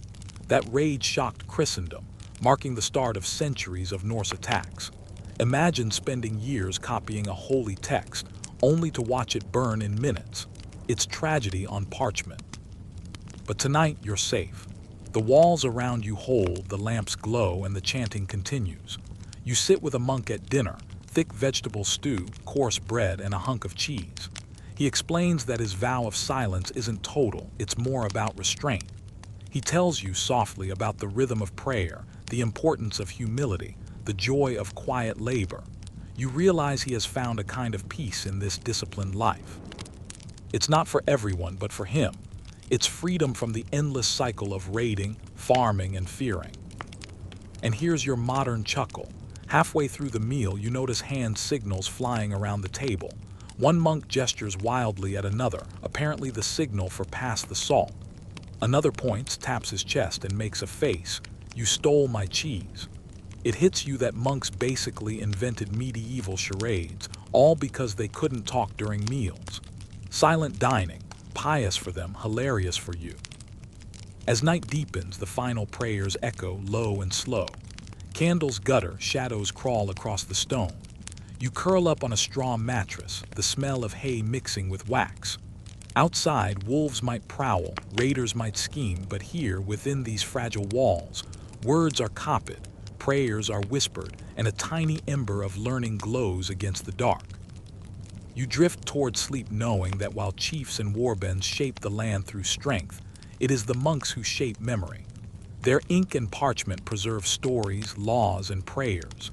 In a world where so much is lost, they are the keepers of what little survives. And in their silence, there's a power louder than war horns. The air crackles with the scent of roasting meat, wood smoke, and spilled ale. Somewhere in the distance, a drum thuds a steady beat, and the voices of half a dozen people rise in laughter, chant, and song. You follow the noise down a dirt path lit by flickering torches, and before you even step into the clearing, you know tonight is no ordinary night. In a world where hunger, cold, and raids are constant threats, a feast or a festival is not just a party, it's a survival mechanism, a safety valve, and a reminder that even in the so-called Dark Ages, joy and ritual had their place. When you finally arrive, the sight is glorious. Villagers crowd around a central fire, children darting between legs, dogs licking at discarded scraps, and warriors raising horns of ale so generously filled they slosh with every boast. A massive spit turns slowly, dripping fat into the flames as a whole boar roasts to perfection. Bread, cheese, onions, honeycakes, and jugs of ale line rough wooden tables. Someone pulls you toward a bench, presses a chunk of meat into your hand, and before you know it, you're part of the celebration. Mainstream fact here. Feasts were central to Dark Age politics and community life. They weren't just excuses for overeating. Chiefs and kings used feasts to reward followers, to display wealth, and to cement bonds of loyalty. A well-stocked table was as much a political statement as a military victory. If you could feed and entertain dozens or even hundreds of people, it proved you were a leader worth following. Now for the quirky tidbit. Ever heard of soul cakes? In later centuries, people baked small round cakes as offerings for the souls of the dead. Some historians trace Halloween's trick-or-treating back to this custom. Imagine kids in scratchy wool tunics going door to door chanting prayers for souls, rewarded not with candy bars but with little raisin cakes. It's cute, slightly spooky, and a reminder that festivals weren't always just about joy. They were also about remembering the unseen world. Historians still argue whether these community gatherings were primarily religious rituals with feasting attached, or whether they were primarily political feasts with a sprinkling of ritual. Were you honoring the gods first and then eating the boar, or was the god honoring just an excuse to gorge and gossip? The evidence suggests a messy blend of both, which, if you think about it, isn't all that different from how we treat modern holidays. You bite into your chunk of roasted meat. It's smoky, greasy, and probably the best thing you've tasted all month. Around you, the mead flows freely. Mead, that sweet honey-based drink, is the golden heart of any feast. Cups clink, songs grow louder, and warriors begin boasting of battles past. The hall, or in this case, the open clearing, becomes a theater of memory. Deeds are retold, reputations polished, insults exchanged with just enough humor to avoid bloodshed, usually. And the music. A bard steps forward, harp in hand, strings twanging under calloused fingers. His song tells of ancient heroes, of battles won and lost, of lords generous and stingy. The stories are half history, half myth, but everyone listens with rapt attention. The bard's role is critical. He's not just entertainment, he's a living archive. In a world without widespread writing, these performers are the memory keepers of the people. Cue a lighter aside. After about an hour, one bard decides to try out a new composition. It's a little too long, a little too experimental, and you swear you see three villagers sneak out to check the firewood, rather than sit through another verse about how shiny a king's sword once was. Even in the Dark Ages, open mic night could flop. Beyond feasts, seasonal festivals punctuate the year. Midwinter, midsummer, harvest, all moments that demand ritual. Picture a midwinter gathering, bonfires blazing against the deep cold, villagers huddled close, the longest night transformed into a vigil of warmth and hope. Some light candles for saints, others whisper older prayers to spirits of the land. The lines blur. Christianity and older pagan practices mingle freely in these gatherings. A priest might bless the fire, but someone else might slip away to bury bread at a tree, just in case. One of the liveliest festivals comes with harvest. After weeks of backbreaking labor, fields finally empty of grain, everyone comes together to celebrate survival. Ale barrels are rolled out, musicians strike up tunes on pipes and drums, and even the sternest elders crack smiles. The harvest feast is relief made visible. Crops in the storehouse mean fewer hungry nights, fewer whispered fears about famine. No wonder people dance until they can barely stand. Speaking of dancing, you're pulled into a circle, hands linked with sweaty, laughing strangers. The steps are simple: stomp, clap, spin, but the energy is infectious. You stumble, laugh, and find yourself swept along by the rhythm. Somewhere a fiddler scrapes furiously, a drum keeps time, and for a moment the hard edges of Dark Age life blur into joy. Of course, not all rituals are cheerful. Death rituals, too, bring communities together. A chieftain's funeral might involve elaborate feasting, gifts buried with the body, even the slaughter of animals, or, in rare cases, people to accompany the dead into the afterlife. For ordinary folk, funerals are simpler: songs, prayers, maybe a meal in honor of the departed. Still, the idea remains. Food, drink, and memory bind the living and the dead. Let's add another quirky detail. In some places, people placed small everyday items in graves: combs, beads, even spoons. Archaeologists sometimes pull these objects from the soil and wonder, were they meant for use in the afterlife, or were they symbolic offerings? Picture yourself, centuries later, pulling a spoon from the dirt and wondering if someone really thought grandma would need it in heaven. You notice how often feasts and festivals involve a careful performance of generosity. A chief must be seen giving freely: meat, mead, gifts. Guests measure his worth by the quality of his hospitality. If the ale is watery, if the bread is stale, whispers start. Is he running out of wealth? Has his luck turned? A stingy host loses respect, and in a society built on loyalty, that's dangerous. Hospitality isn't just kindness, it's politics. Historians debate the extent to which these feasts created social equality. On one hand, everyone, from farmer to warrior, shares the same table, drinks the same ale, hears the same songs. On the other hand, seating arrangements, portions, and gift-giving remind you who's important and who is. You might get a hunk of bread while the Lord gets the choicest cut of boar. Equality, yes, but with a pecking order baked right in. Late into the night, rituals take on stranger shapes. Someone recites charms against sickness. Someone else tells a ghost story that makes children clutch their mothers. A drunk warrior jumps over the fire to much cheering and a little worry he might fall in. You catch yourself thinking that these scenes, half sacred, half silly, aren't so different from modern festivals. Swap the boar for barbecue, the bard for a band, and the charms for Instagram posts, and you're basically at a Dark Age Coachella. As dawn creeps in, the fires smolder low, the songs slow, and people drift into exhausted heaps. The feast ends, but the memory lingers. These rituals break the grind of survival, stitch communities tighter, and reassure everyone that even in hardship, there's space for joy. You lie back on the damp grass, the sky paling above you. Smoke curls, children snore beside their mothers, and somewhere a drunk still hums half a song. Festivals and feasts aren't just distractions, they're lifelines. In the harsh uncertainty of Dark Age Britain, the act of coming together, sharing food, honoring gods or saints, and simply laughing in the firelight is a victory in itself. The fire has burned low, its glow now just embers, but the memory of the feast clings to you like the scent of wood smoke in your cloak. Morning light seeps across the horizon, and with it comes a shift in focus. For all the warriors, bards, and chiefs who dominate the songs and stories of the Dark Ages, there's a quieter, less sung reality waiting behind the scenes: the world of women. If you picture women of Dark Age Britain only as meek wives stirring porridge or silently weaving in the corner, you're missing most of the story. Women were essential to the machinery of survival, not only in their households but across the community.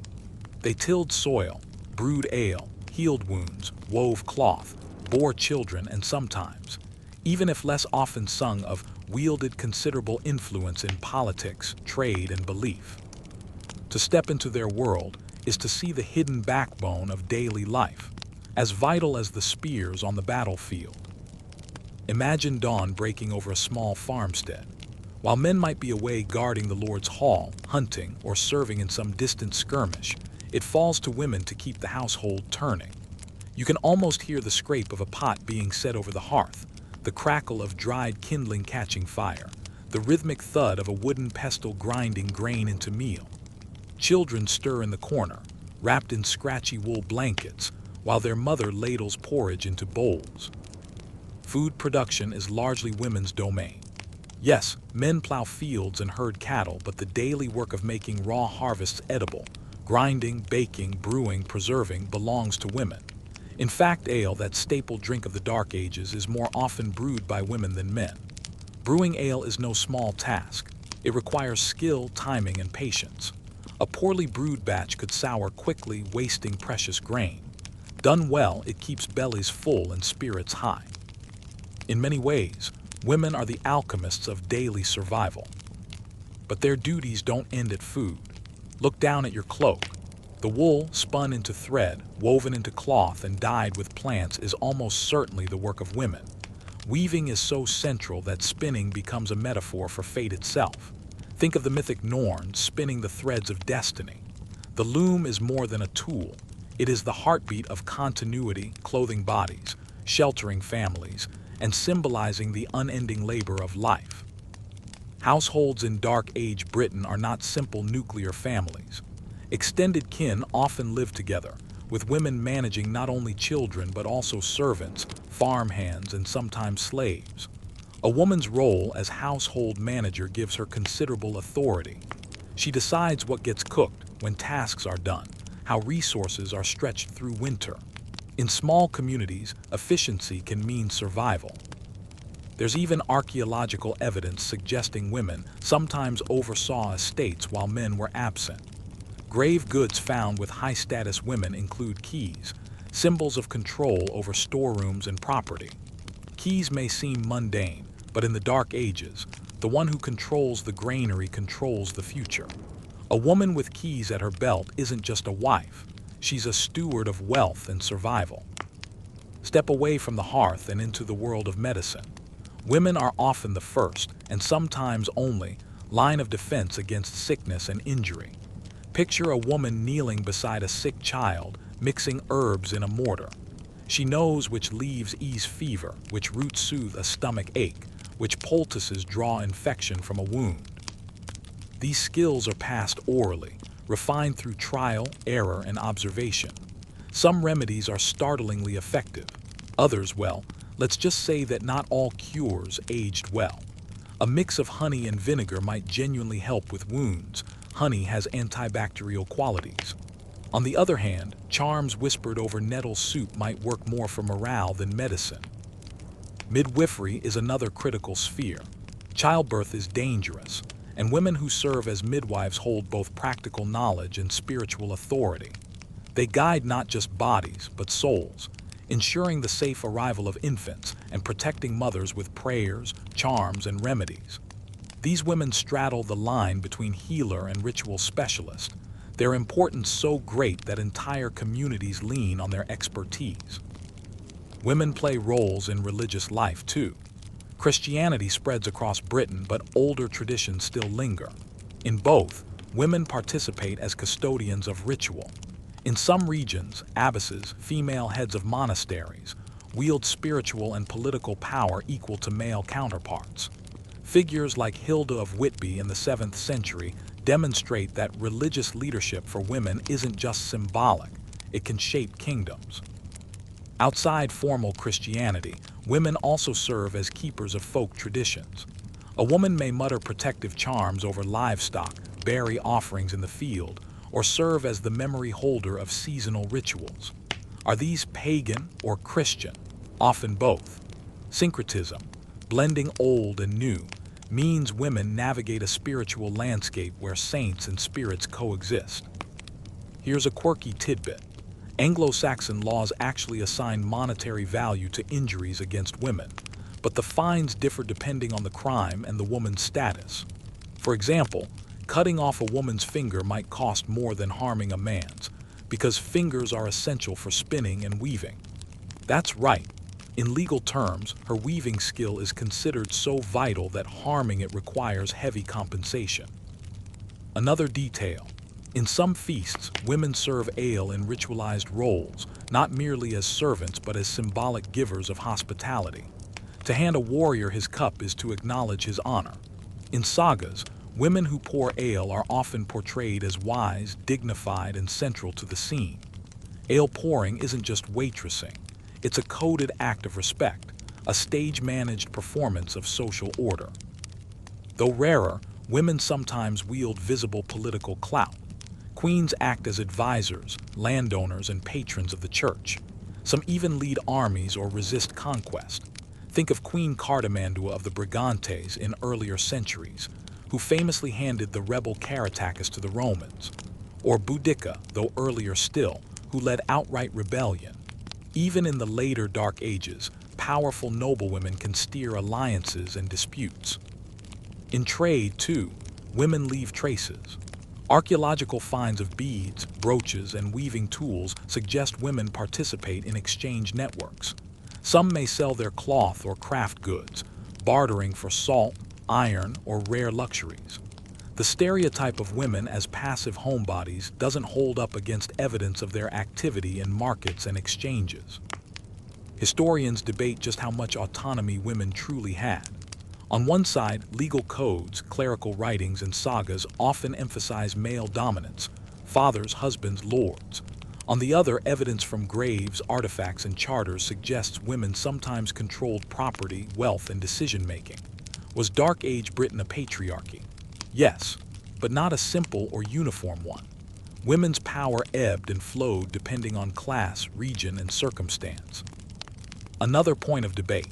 Were female healers and ritual specialists respected community figures or marginalized wise women, bordering on suspicion? The answer seems to be both. Revered when their cures worked, distrusted when outcomes soured. Echoes of this ambivalence ripple forward into later witchcraft accusations. As the day wanes, you picture a woman finally setting aside her spindle, her hands aching from endless turning. She ladles stew into bowls, ensures the animals are penned, soothes a crying child, and sits briefly at the fire's edge. Around her, life continues. Men sharpening tools, children bickering, dogs snoring. Without her labor, none of it functions. Yet much of it goes unsung in bardic tales. It's tempting to imagine her life as silent toil, but you've glimpsed something else. Agency, skill, and authority woven into the fabric of daily survival. Whether she's brewing ale, spinning thread, healing fevers, leading prayers, or unlocking a storeroom, her work is indispensable. So the next time you picture the Dark Ages, remember that the roar of the mead hall is only half the story. Behind the noise, women shape the rhythms of survival in ways both quiet and profound. Their world is not ornamental, it is foundational. You lean back, letting the firelight dance across your thoughts. In the hush between songs, you realize that if history sometimes forgets these women, the daily lives they sustained are unforgettable in their impact. The night feels heavier now, the air thick with the weight of unseen things. You've walked the farmlands, huddled in smoke-filled huts, and stood beside the women who weave life's daily rhythm, but something lingers at the edge of vision, an older, stranger world. Tonight, it's not the clatter of tools or the clink of goblets that surrounds you, but whispers of healing charms, protective tokens, and strange remedies. Medicine in Dark Age Britain is rarely just medicine. It's a curious tangle of herbcraft, ritual, and guesswork. If you fall ill here, you don't simply call the doctor.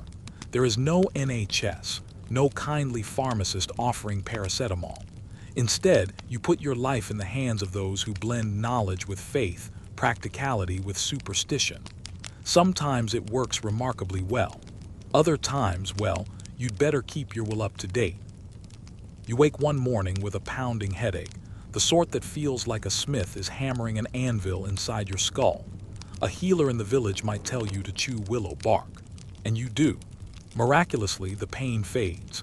Centuries later, chemists will isolate the active ingredient, salicin, and refine it into aspirin.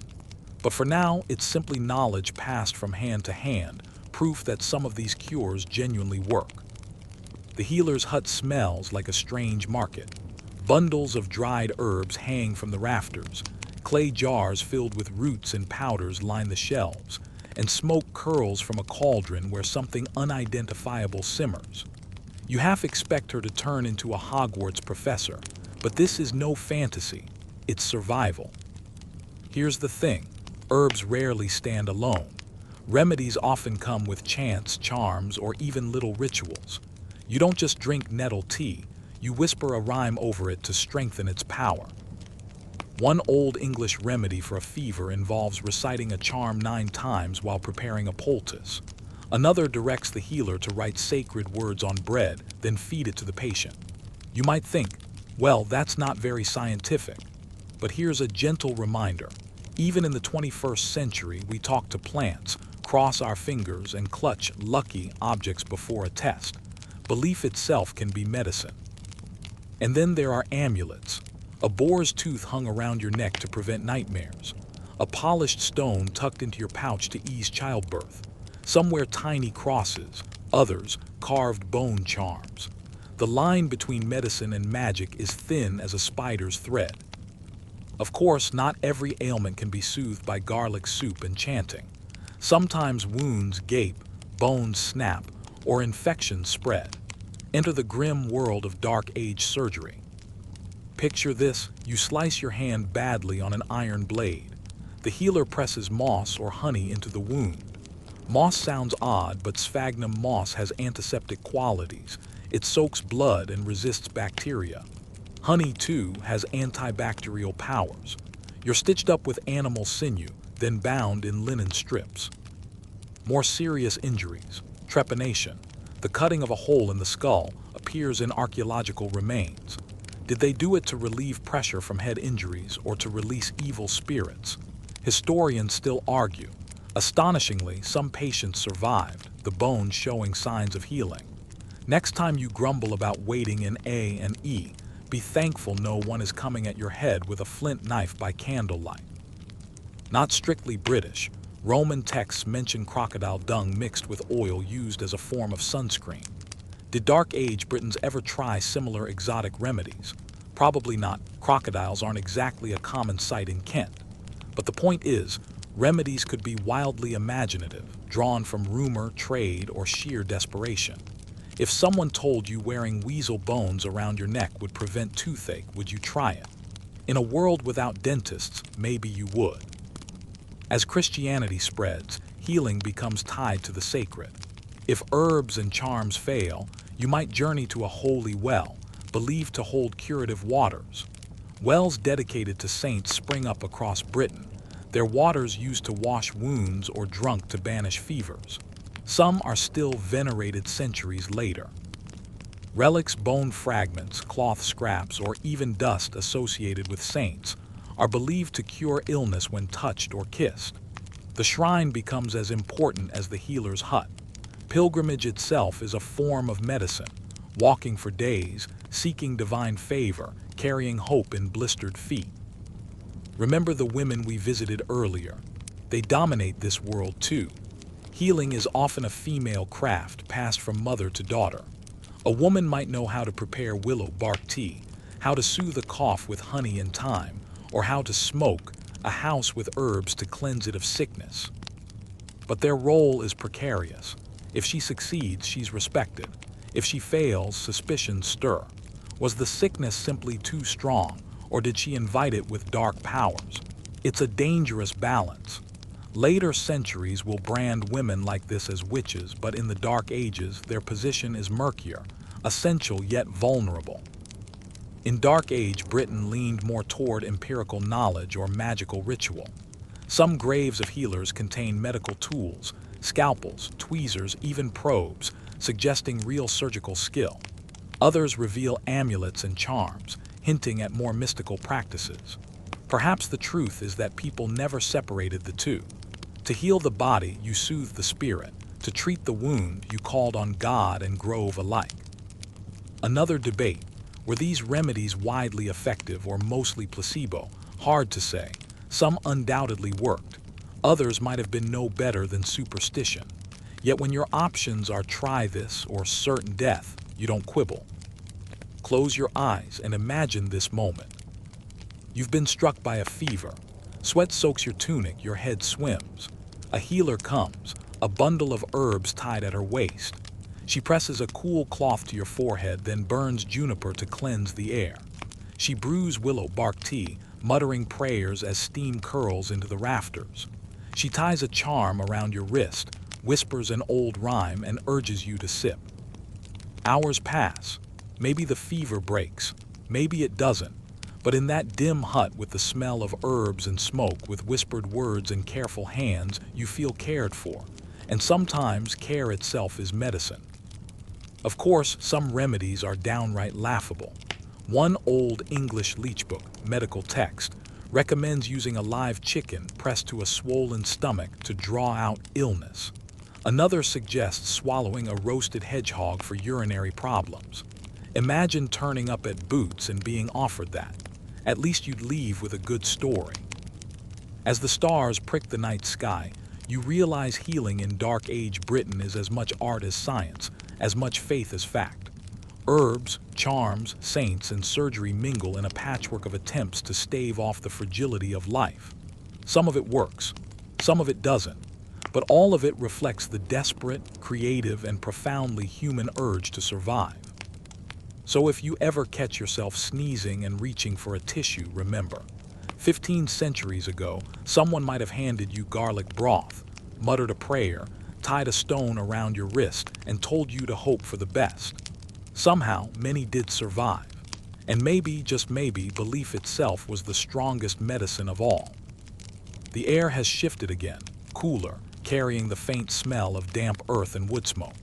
You've wandered through the huts and halls, sat beside warriors, shared women's burdens, and even sipped strange brews meant to cure your every ache. But now it's time to look at the beating heart of Dark Age life, the endless rhythm of the seasons. Forget kings and raiders for a moment. The true ruler of Dark Age Britain is the year itself. The sun, the rain, the soil. They dictate whether you feast or starve, whether children grow or wither, whether villages thrive or vanish into silence. Life here is measured in cycles: planting, harvest, hunger, renewal. And if you want to survive, you must learn their dance. You wake in January. Snow crunches underfoot. Your cloak smells of damp wool and smoke. Inside the hall, everyone huddles near the fire, breath clouding the air. Supplies are running low. The harvest stored in autumn seemed vast back then, piles of grain, jars of honey, salted meat swinging from rafters. Now the bins look frighteningly empty. This is the hungry gap, the cruel stretch between winter stores and spring growth. People bulk out their meals with thin gruel, stale bread, or whatever can be foraged. Nuts, roots, maybe a rabbit if you're lucky. Jokes are few.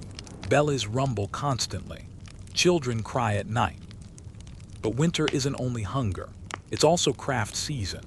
Women weave cloth, men carve tools, children twist straw into rope. In the hush of the hall, while storms rage outside, life continues in quieter ways. Still, in every glance at the dwindling grain sack, you feel the gnawing question: will the food last? At last, the snow melts. Mud sucks at your boots as you tramp across fields. Spring is both relief and grueling work. Now the real grind begins. Plowing comes first. Heavy wooden plows bite into the thawing soil, often pulled by oxen. You guide the beast, sweat already streaming while crows wheel overhead, waiting for worms churned up by the blade. Behind you, others follow, scattering seed by hand. Every step is hope and prayer. May these grains grow tall, may the rains be kind, may no pest or blight ruin it all. The work is endless, repairing fences, clearing ditches, tending animals calving and lambing. Chickens start laying again, a welcome change from endless salted pork. Fresh milk appears, churned into butter or cheese. Suddenly, the table is richer. For a brief moment, you feel life returning. But spring is fickle. A late frost can destroy tender shoots. Floods can rot the ground. You never trust the season until the harvest is safely in. Summer feels like breathing freely again. Fields ripple green under the sun. You see stalks stretching tall, heavy with promise. But summer isn't just waiting, it's constant work. You cut hay, scything under a relentless sun. Hay must be dried and stacked carefully, for it will feed the animals through next winter. You weed the fields, mend roofs, and check beehives for honey. Summer is also the time for small markets. Villages gather, trade surplus butter or cloth for salt or iron. There's laughter, music, flirting. For a brief span, you almost forget the hunger of January. And yet danger lurks. A single bad storm can flatten crops. Too much rain invites mold. Too little scorches the earth. You find yourself staring at the sky far too often, muttering at clouds like they're disobedient pets. By August, the moment arrives. Harvest. All hands turn out, men, women, children. You grasp a sickle, bending over rows of golden stalks. Hours stretch into days, days into weeks. Sweat stings your eyes, your back aches, but you keep cutting. The harvest must be brought in quickly, stored before rot or thieves can claim it. Granaries fill with grain, clay jars brim with honey, salted fish and dried fruit pile up. For a moment, you breathe easy. The larders groan with food again, and the hall smells of roasting meat and baking bread. Celebrations follow. Ale flows, songs rise, fires crackle. But even amid the joy, you notice careful counting. How many sacks are safe? How long will they last? Every feast is a gamble. You want to celebrate, but not too much. The winter always waits. The agricultural year is dotted with festivals, many blending older pagan traditions with Christian ones. Beltane fires in spring mark fertility and protection. Harvest festivals thank both saints and ancient spirits. Winter solstice brings hope that the sun will return. These festivals aren't just excuses for merriment. They structure the year, giving people moments of relief, rhythm, and hope. They remind you that survival isn't only physical, it's also spiritual. When you dance around a midsummer fire, you're not just celebrating, you're pleading with the world itself to keep the cycle turning. Here's a quirky fact. Medieval farmers sometimes judged planting or harvesting by looking at cabbages. Yes, cabbages. Their growth cycles became a sort of green calendar. Imagine your entire year dictated not by clocks, but by whether your cabbages looked perky or sulky. Suddenly, wristwatches seem overrated. The seasonal grind involves everyone. Men plow and reap, women sow and weed, children scare birds away from crops by clanging pots. Even elders contribute, spinning, repairing nets, or telling stories to keep morale high. No one is exempt, except maybe that one old guy who insists his back just isn't what it used to be. Everyone rolls their eyes, but still shares their bread with him. Historians still argue whether Dark Age Britain was chronically underfed or whether it managed a fairly stable subsistence. Some archaeological studies suggest skeletons show signs of malnutrition. Others argue that communities, though strained, generally had enough, barring freak weather or raids. The truth likely lies in between. In good years, you ate well enough. In bad years, famine stalked every doorstep. And so the cycle closes. By November, fields lie bare. Smoke rises from chimneys, animals are slaughtered to avoid feeding them through winter, and salted meat fills storage pits. Once again, you settle in for long nights by the fire. The tools are hung, the songs soften, the year's labor judged by whether the storerooms are full. You realize the year isn't a line but a circle. Every spring promises renewal. Every winter threatens hunger. In this endless dance, there's no retirement, no break, just rhythm. And somehow within it, people find joy, laughing at markets, telling stories by firelight, raising mugs at harvest feasts. Life is hard, but it is also deeply alive. Imagine explaining all this to a modern farmer with a tractor and GPS.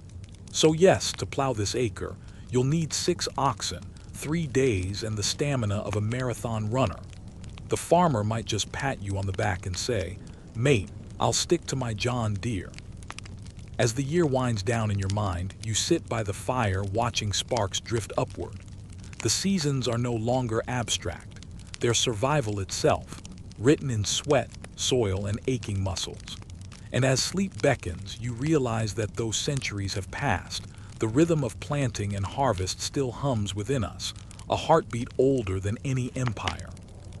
The fire is little more than glowing embers now, and yet you feel a strange pull to stay awake a little longer. The journey through Dark Age Britain has carried you from the shadow of Rome's crumbling walls to the scratchy wool tunics, smoky huts, and half-scientific, half-magical cures of a world hanging in balance. But here, on the threshold of change, you sense the ground shifting beneath your feet. Dark Age Britain is not a frozen age of misery, nor a golden age of rustic simplicity. It is something in between, a hinge, a liminal moment when one world is ending and another just beginning. You've trudged through hunger months, listened to bardic tales, avoided raiders, and even gnawed on black bread that could chip a tooth. Now it's time to look forward, how this fragile, fractured land would slowly knit itself into something new. The Saxons settle. The Celts resist. Christianity reshapes belief. Villages grow into kingdoms. Dawn is stirring in the dark. Picture yourself standing on a hilltop. Behind you, the ruins of a Roman villa crumble, its once-painted walls now streaked with moss, its hypocaust heating system long cold. Ahead of you, smoke curls from wooden huts clustered in a new settlement. The line is clear. The grandeur of empire is gone, but life has not ended. Instead, it has shifted sideways, adapting, improvising, stumbling toward a new order. Rome left roads, towns, coins, and Latin words scattered like breadcrumbs. Some endured, others faded. But the people who walked these lands were not ghosts. They were innovators, survivors, and, eventually, founders of something different.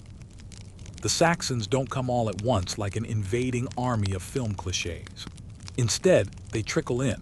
Farmers, craftsmen, warriors. Some fight their way onto the coasts. Others are hired as mercenaries to defend crumbling Britain's strongholds. And still others simply settle quietly, their families growing season by season. You wander into a Saxon village. The huts look familiar, but the rhythm feels subtly different. They farm, weave, and feast much as their Celtic neighbors do, yet their speech is new, their customs fresh. A chieftain presides over the hall, dispensing land and justice. Slowly, Saxon names begin to dominate the landscape. Sussex, Essex, Wessex, kingdoms of the South, East, and West Saxons. And here's the kicker. Despite early bloodshed, much of this transformation is less about conquest and more about assimilation. Archaeological finds show mixed burials, Celtic and Saxon side by side, families intermarrying, cultures blending. Historians still argue whether Britain was overwhelmed by Germanic migrants, or whether the majority of the population remained native, simply adopting Saxon identity. Either way, the transformation is undeniable. Religion changes too. Christianity, once the faith of Roman Britain, takes root again, spreading outward from Irish monks and Roman missionaries. In the 6th century, Augustine arrives in Kent, sent by the Pope, and begins converting Saxon kings. Slowly, crosses rise where sacred groves once stood.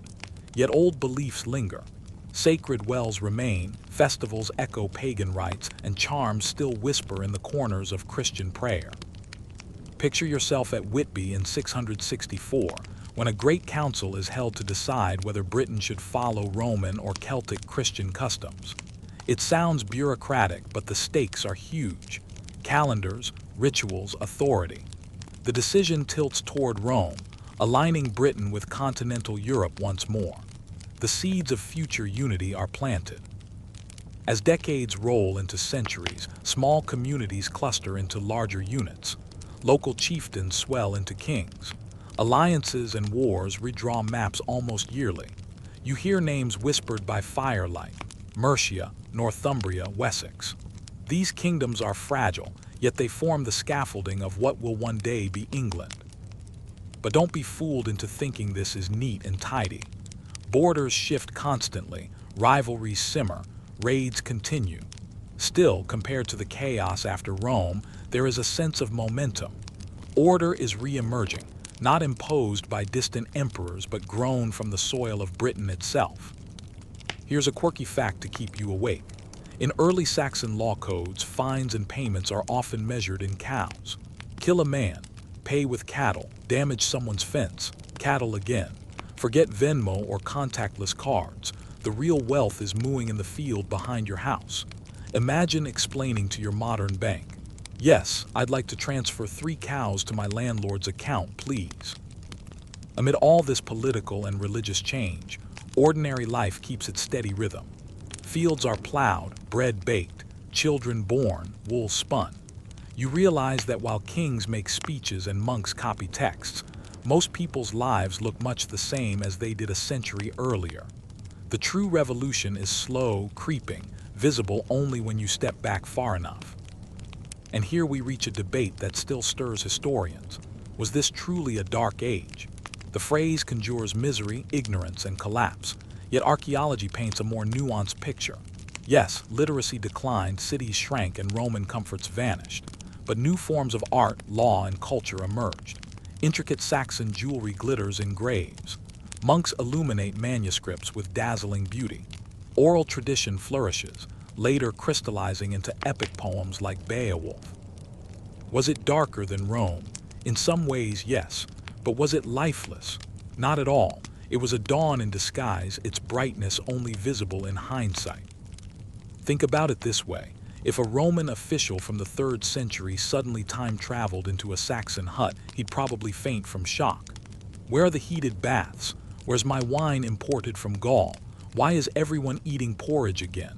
And some farmer would shrug and say, "Well, we've got ale and the pigs are fat this year." Perspective matters.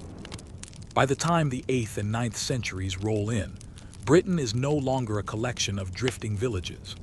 It's a patchwork of kingdoms, some powerful, some small, but all bound together in the same struggle to survive, grow, and defend against new threats, the looming sails of the Vikings.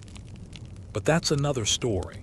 For now, as you gaze across the fields and forests of Dark Age Britain, you see the outlines of the future shimmering faintly. The dark has been less a blackout and more a dimly lit passage, a tunnel that leads, however roughly, toward dawn. So you've walked the roads after Rome, squinted through smoke-filled huts, tightened your belt during the hungry gap, and listened to charms whispered over herbs. You've sat with chiefs, women, healers, and bards. And now, as kingdoms take shape, you realize the story isn't just about loss, it's about endurance. Life in Dark Age Britain was not glamorous, but it was resilient, inventive, and, in its own way, hopeful. A world of shadows that slowly, patiently began to glow again. The fire has almost gone out now. Only a few sparks remain, drifting upward before fading into the night. You feel your breath slowing, your body heavy, and the long road of the Dark Ages behind you like a dream you walked. It's quiet here, quiet enough that you can hear the small sounds. Wood settling, the faint sigh of wind against the hut, your own heartbeat keeping time. The fields outside lie sleeping under a blanket of stars. The animals are still, the people are resting, and even the old gods and new saints seem to hush their voices for a while. You picture the seasons turning, steady as the stars. Winter giving way to spring, summer swelling into harvest, and harvest falling back into winter. Each year the same, each year different.